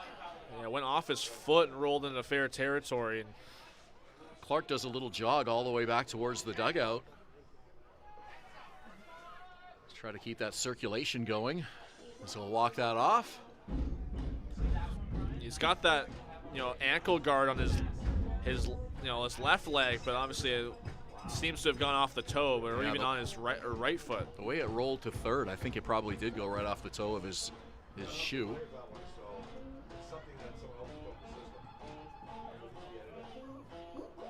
Another bird call from the Cardinal dugout. Gotta ask Angel Castro about that. He does it when the Cardinals are on both offense and defense. I've noticed it doesn't matter. Pitch is outside. 1-1.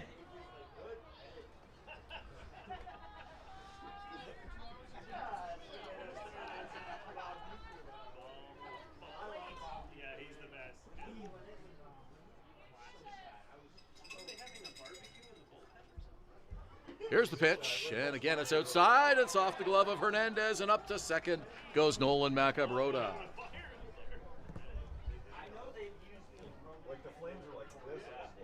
Pitch was outside, but it'll likely be a pass ball. The fire's still burning in that Baycats bullpen. See the kind of smoke. Well, wildfire smoke was a problem here for a couple of games this season, but that bullpen fire, that smoke looks pretty inviting right now, to be honest with you. I wouldn't mind going down there. You got to wonder if,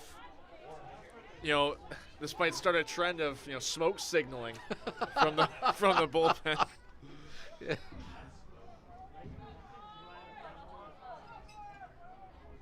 Hopefully not for the pitcher and catcher. That would really slow this game down. Swing and a miss by Clark. Nolan Macabrota's secondary lead there from second base really had me thinking he was going to be off on the pitch. He was nearly halfway to third. 5-0 ball game. Baycats looking for more.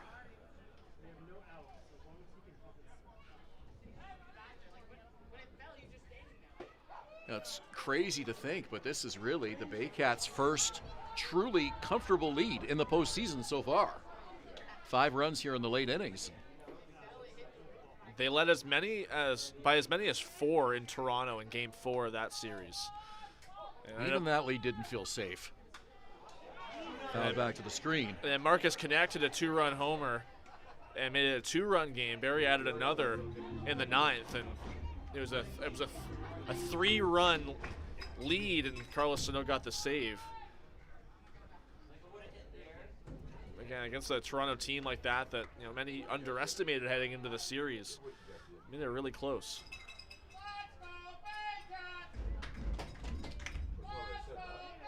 Well, the 2025 postseason has really felt a lot different from last year's playoff run, where the Baycats really dominated start to finish. A couple of close calls, but 93 consecutive innings of never trailing. We talked about that a lot, and Baycats just sort of seemed to be in cruise control last year, and this year, different story. They've had to claw and scratch their way through the first round. Swing and a miss by Clark, and he goes down. 1 on, 1 out. Here's Noah Hull. Designated hitter number 28, Noah Hull. Looking forward to the start of the Welland Guelph series. I know a lot of Baycat fans will have an eye on that as well as it gets underway. That's going to be a really exciting series, a rematch from last year's semifinals. And keep in mind, the road team won all 5 games in that series. Last year, the road team won all 5 Yes. games. Wow. Well, that series will start in Welland. Welland winning the IBL pennant comfortably here in 2025. So, third straight year they've done so as well. So, with the Royals upsetting the Jackfish last year, that gave Barrie home field advantage for the IBL Championship Series. That one just missed. 1-1 the count. So we'll see if another upset is in the works. Royals and Jackfish getting underway tomorrow night. Noah Hull with a 1-1 count. Here's the pitch. Nope, a throw over. They got him hung up. And it looks like Macabrota's going to be out as he's tagged out. Fans calling for a balk. Certainly looks like Corey was going to come straight towards home plate with the pitch, and then all of a sudden changed his mind, went to second base. well, no argument from the Baycats dugout as to whether a balk should have been called there, but Macabrota was dancing his lead each of the last 2 plate appearances, and it finally came back to bite him a little bit. So a legal move, and they're able to get Macabrota out between second and third. Here's the pitch, called strike to Hull. And the home plate umpire made the ring him up signal, but it was only strike 2. That's no big deal. He made a mistake. I'd rip him. Here's the 1-2 pitch, and now he can ring him up. That's strike 3 to Noah Hull. So, Baycats unable to score. Macabrota picked off and a strikeout, back-to-back strikeouts. Nice pitching by Connor Corey here in the bottom of the 7th inning. Baycats lead by 5 here at Athletic Kulture Stadium. Step up to the plate at Park Place. The latest fashion, delicious dining, exciting entertainment. Hungry after the game? Stop by one of their patios or grab a sweet treat for a grand slam of flavors to satisfy every craving. Park Place, where every visit is a home run.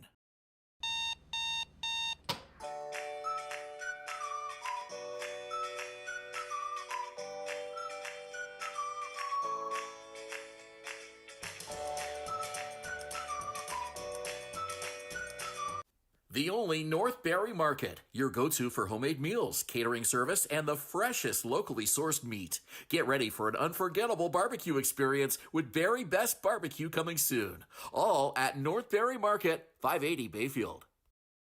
Thinking about doing a renovation but don't know where to find the best prices and quality? Go to Reno Liquidation Depot, where you'll find vanities, flooring, toilets, exterior doors, and so much more. Visit Reno Liquidation Depot today.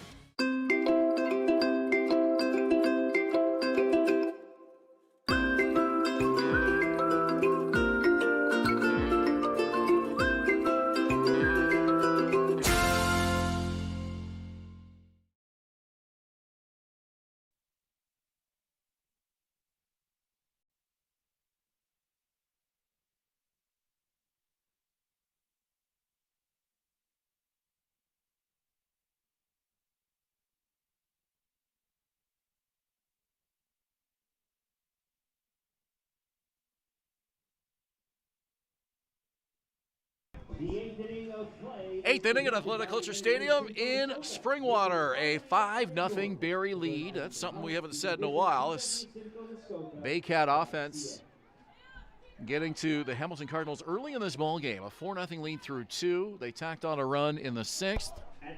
And some spectacular pitching tonight. The tandem of Cesar Rosado and Ramon Enriquez.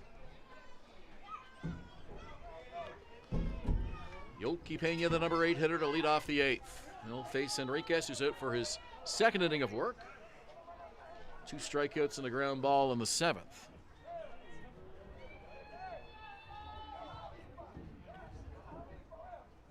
Eight Cardinals in a row have been retired. Pena not happy with that first pitch called strike.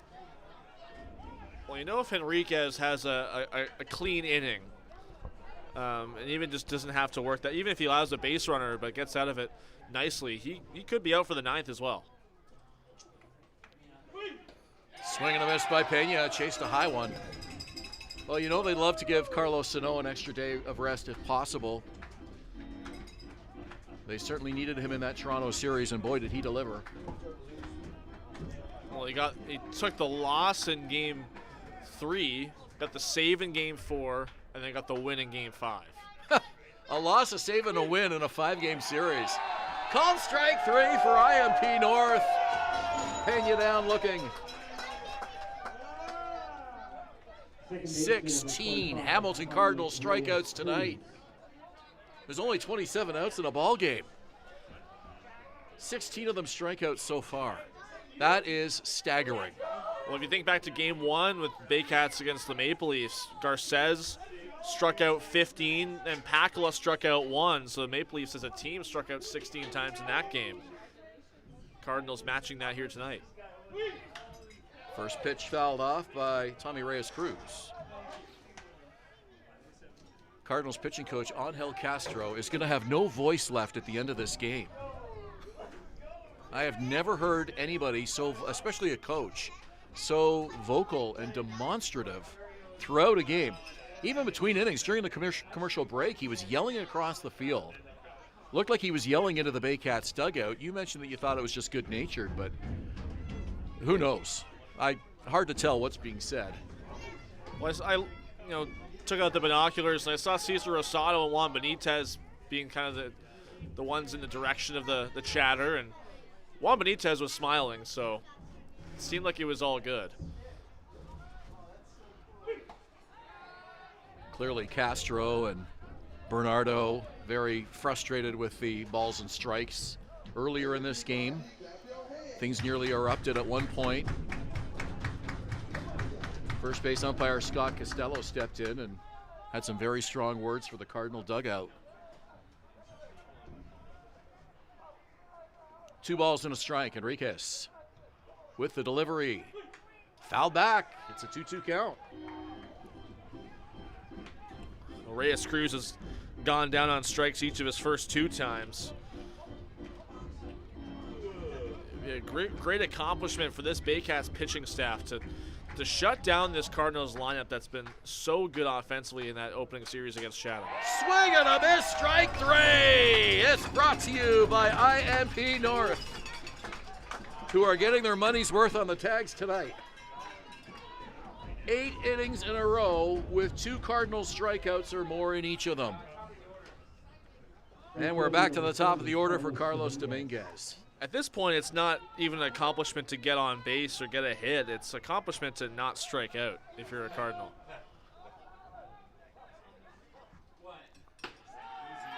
Certainly not what we expected from this Hamilton lineup in Game 1. Everyone in the Cardinal lineup except Josh Williams has struck out at least once. Cardinals put up some pretty good offense against the Chatham-Kent Barnstormers in their first-round series. Especially in the clinching game. Up 15-0 at one point and they end up taking it 15-4. Outscored the Toronto Maple Leafs in their first round of the series. And, we thought Toronto was going to be the bigger offensive threat more than likely. Ground ball to short. Hernandez, lots of time. It's there for the out. Back-to-back 3-up, 3-down innings for Ramon Enriquez. Bottom of the 8th we go. Baycats up 5-0.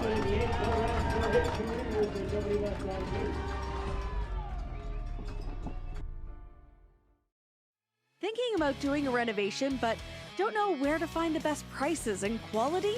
Go to Reno Liquidation Depot, where you'll find vanities, flooring, toilets, exterior doors, and so much more. Visit Reno Liquidation Depot today.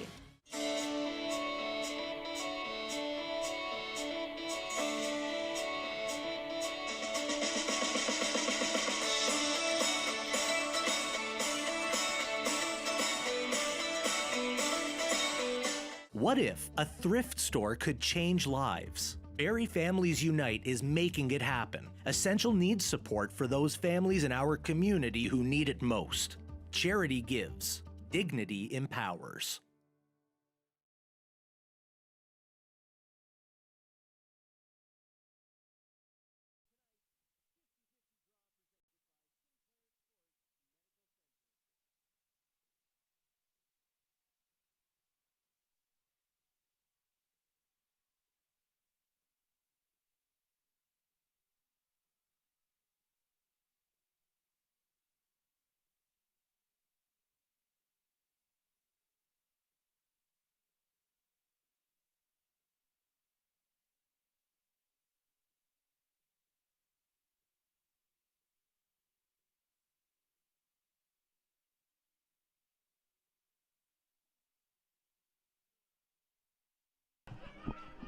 Eighth inning of play is brought to you by United Way Simcoe Muskoka, making poverty unignorable. To learn how you can help, you can visit uwsimcoemuskoka.ca.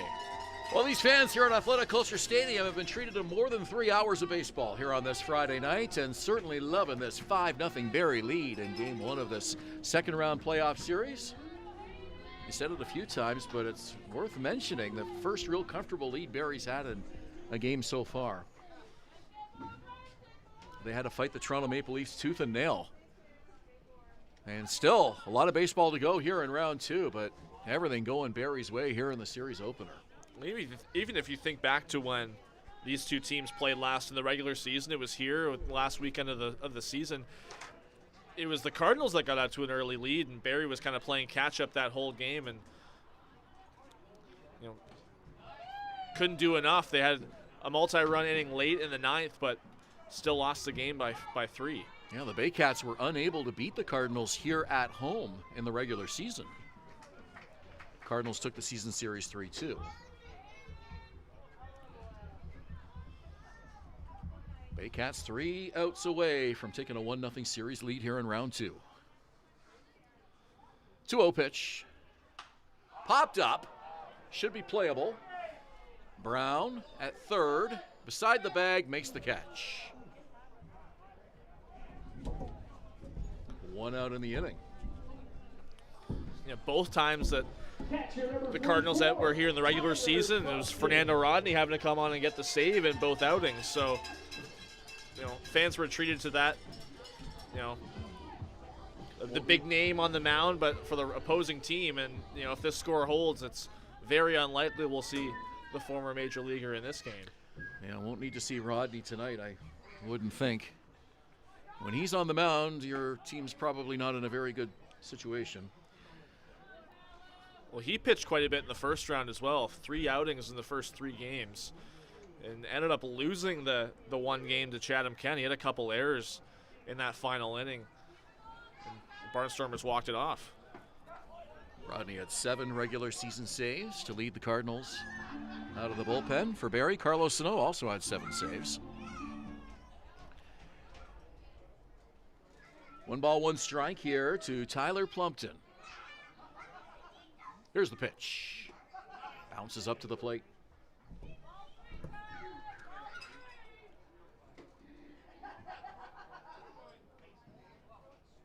Plumpton advanced a runner with a sac bunt, grounded out, hit by a pitch, and scored. Sounds like a typical Tyler Plumpton night. 2-1. Just got a piece, count 2-2.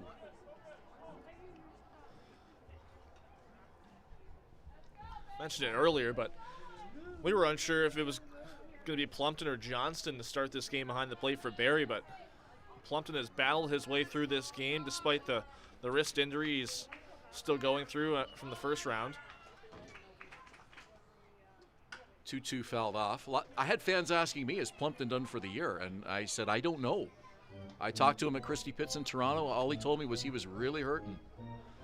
So he's playing through the pain, I'm sure. Tyler Duncan asked me pregame if Plumpton was going to go today. And at the time, I had a feeling that, Plumpton was going to at least go the first 3 innings and see how it felt. 2-2 pitch. Ground ball to second. Reyes Cruz. 2 away. Right fielder number 43, Clayton Keys. Clayton Keys got a hit in the 4th inning tonight.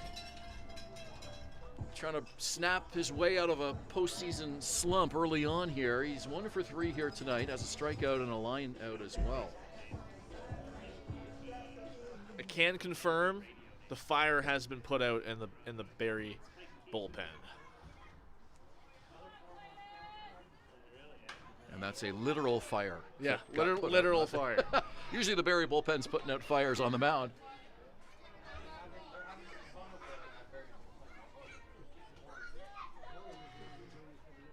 Well, it is the long weekend. What's next? A little grill. Put some burgers or some chicken or something out there, and why not?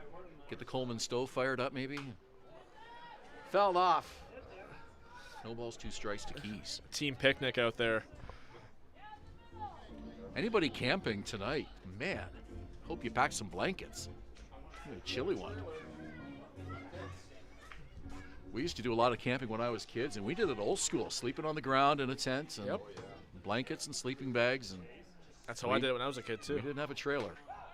Called strike 3. Baycats go quickly and quietly in the 8th. Top of the 9th we go.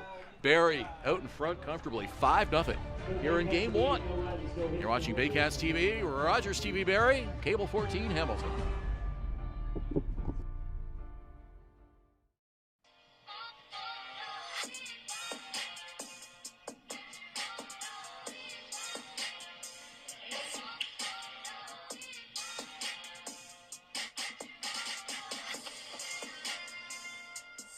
Visit Alliance Billiards and Sports in the northeast end of Barrie. A fun, friendly family environment offering pool, darts, karaoke, and live entertainment. Enjoy a large variety of delicious food and drinks on the patio. You'll come as a stranger and leave as a friend. The Collingwood Brewery at 10 Sanford Fleming, producing delicious lagers, ales, and seltzers since 2014. The proud home of the Baycats Brew. Check out their retail shop and tap room, and select products at the LCBO, beer store, and grocery stores. Cheers, and go Baycats!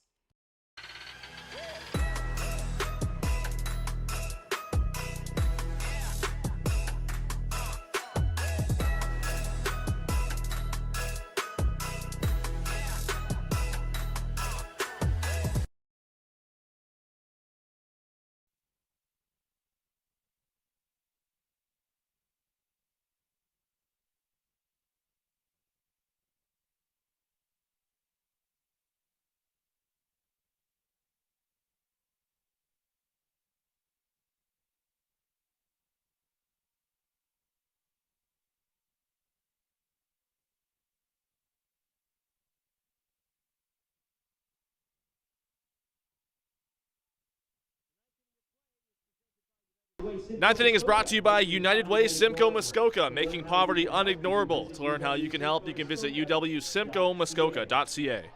Ben Davy and Julius Hern, thanks for spending your Friday night with us. We hope you're staying warm. It's a chilly night here at the ballpark in Springwater Township. Single digits. Feels like the dead of November, to be honest with you. We can only hope that our friends in Hamilton and Baycat fans heading down to the game on Sunday afternoon are able to get the sunblock and the cold beverages back out for that Sunday afternoon game. Should be a really nice day. 2 o'clock start in the Hammer, so it should be an exciting game, especially if maybe the Cardinal offense can come alive at home. A lot of baseball to go. It is a best-of-5 series, but you know this Hamilton team is not going to fold it up and go down quietly here. A meager 3 hits this evening of Cesar Rosado and Ramon Enriquez. I should correct myself. 3 hits off Cesar Rosado. None off Ramon Enriquez. Enriquez has been fantastic in relief. This would be his 3rd inning, and it would actually qualify him for a save if he can close it out here. Tyler Duncan, 2-0 count.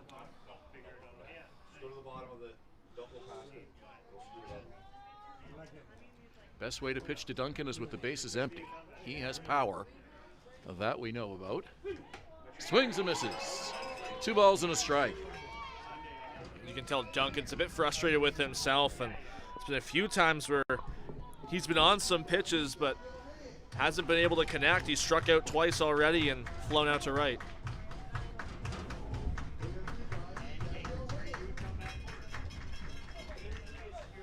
Crowd making some noise here as this game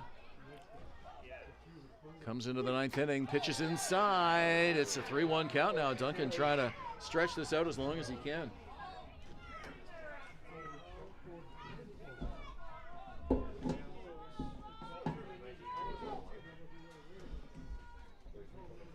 Three balls, 1 strike. Duncan, a frustrating night at the plate, over 3. 2 strikeouts. Both against Rosado.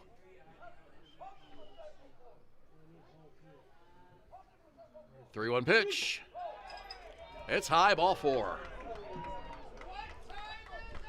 This telecast is presented by the authority of the Intercounty Baseball League and the Barrie Baycats Baseball Club. The accounts and descriptions of this game may not be disseminated without express written consent.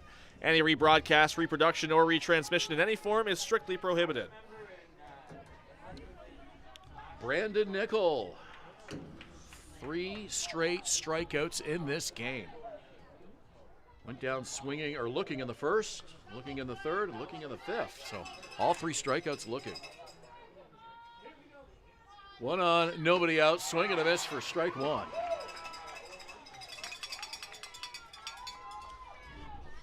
Well, him and Tommy Reyes Cruz, 3 strikeouts to their score line tonight.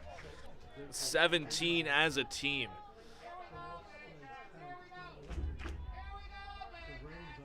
Every Cardinal struck out tonight except Josh Williams.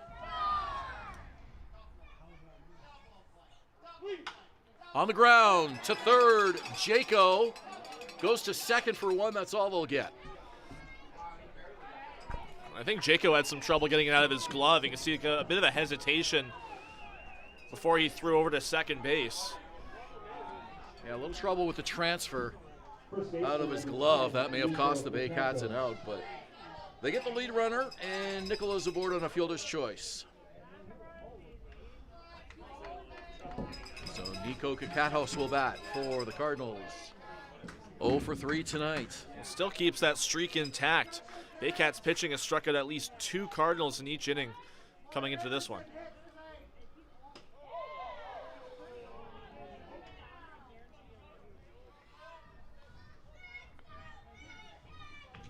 So a walk and a fielder's choice. Sets up a runner at first with 1 out. Yomer Hernandez on deck. His fans shivering and cheering here at Athletic Kulture Stadium. 2 outs to go in this game. That pitch high.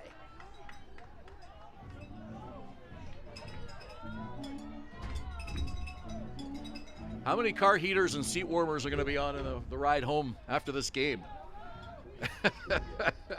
First time all season, I'm sure, for a lot of people. I mean, I'll have the heat on the way home. Ramon Enriquez not getting any help from Francisco DiBiase in this at bat. There's a few rare occasions early on this season when we're just kind of jumping back into spring and early summer where it still gets cold. Those overnight lows are still fairly chilly. Pretty sure our season opener wasn't this cold, if I remember correctly. Back in May. Not this cold, no. No way. A 3-0 pitch coming up here. And Kakatos taking all the way, a 4-pitch walk. Just to keep the Cardinals on life support here. Down by 5, 2 on, and here's Yomer Hernandez. Well, you can see with just how vocal their Cardinals dugout is down there, it's starting to give them some energy. Seeing a couple base runners on, and Only one out in the inning so far. A power hitter up with Yammer Hernandez. Well, if Hernandez gets on, the tying run will be in the on-deck circle. So take nothing for granted here. Conference on the mound. Catcher Tyler Plumpton out for some words of wisdom with pitcher Ramon Enriquez, who has been stellar here tonight. This is the only inning where he's had any base runners to deal with. Mound visit charge to the Baycats. 11 straight Cardinals had been retired before this inning started. 7 of them by strikeout. Manager Josh Matlow with full confidence in Enriquez here. Nobody throwing in the Barrie bullpen.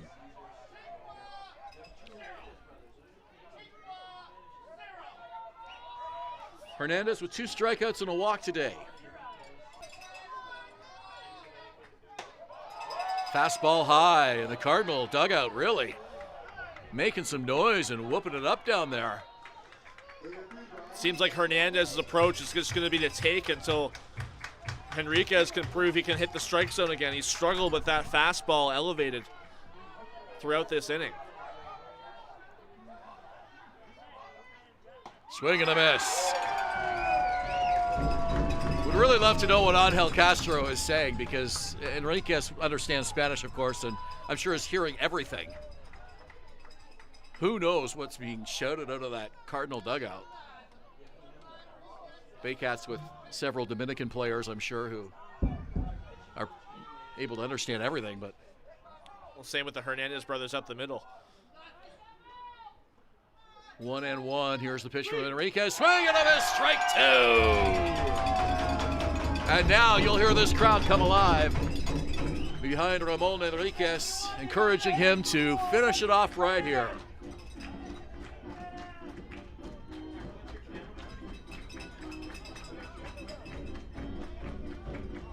Well, one ground ball could end this game. One out. 4 strikeouts so far for Enriquez.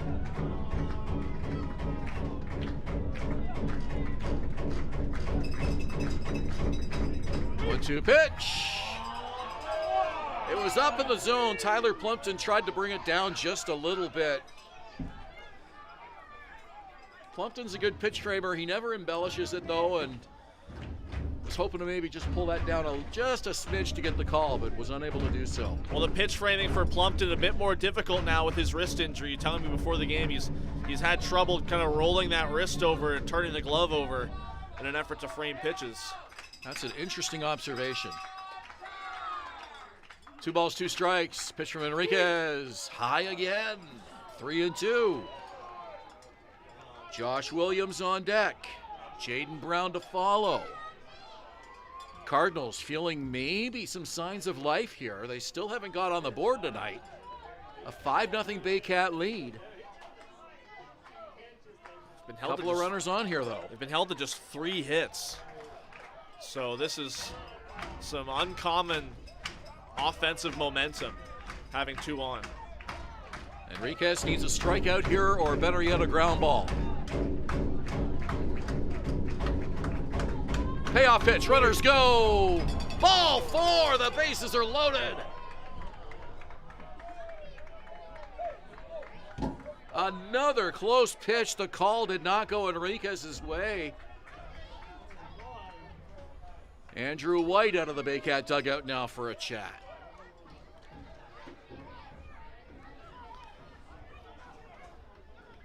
Enriquez can't believe it. You can see the reaction after that.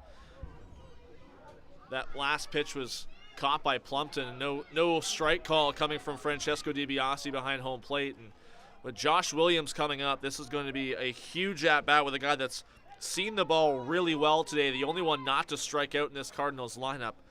And a few really hard-hit balls, including a second-inning double. Enriquez was pitching so well coming into this 9th inning, and you have to wonder if some of that shouting out of the Cardinal dugout is maybe getting to him a little bit.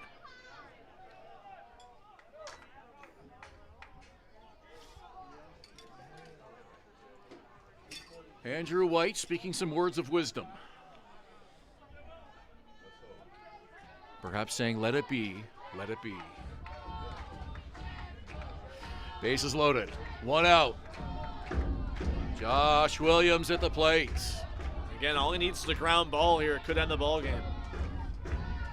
Middle infield and double play depth. Shifted slightly around to the right. Swing and a miss by Williams. So if you're Williams, you want to find that hole between third and short. Williams really put a home run cut on that swing.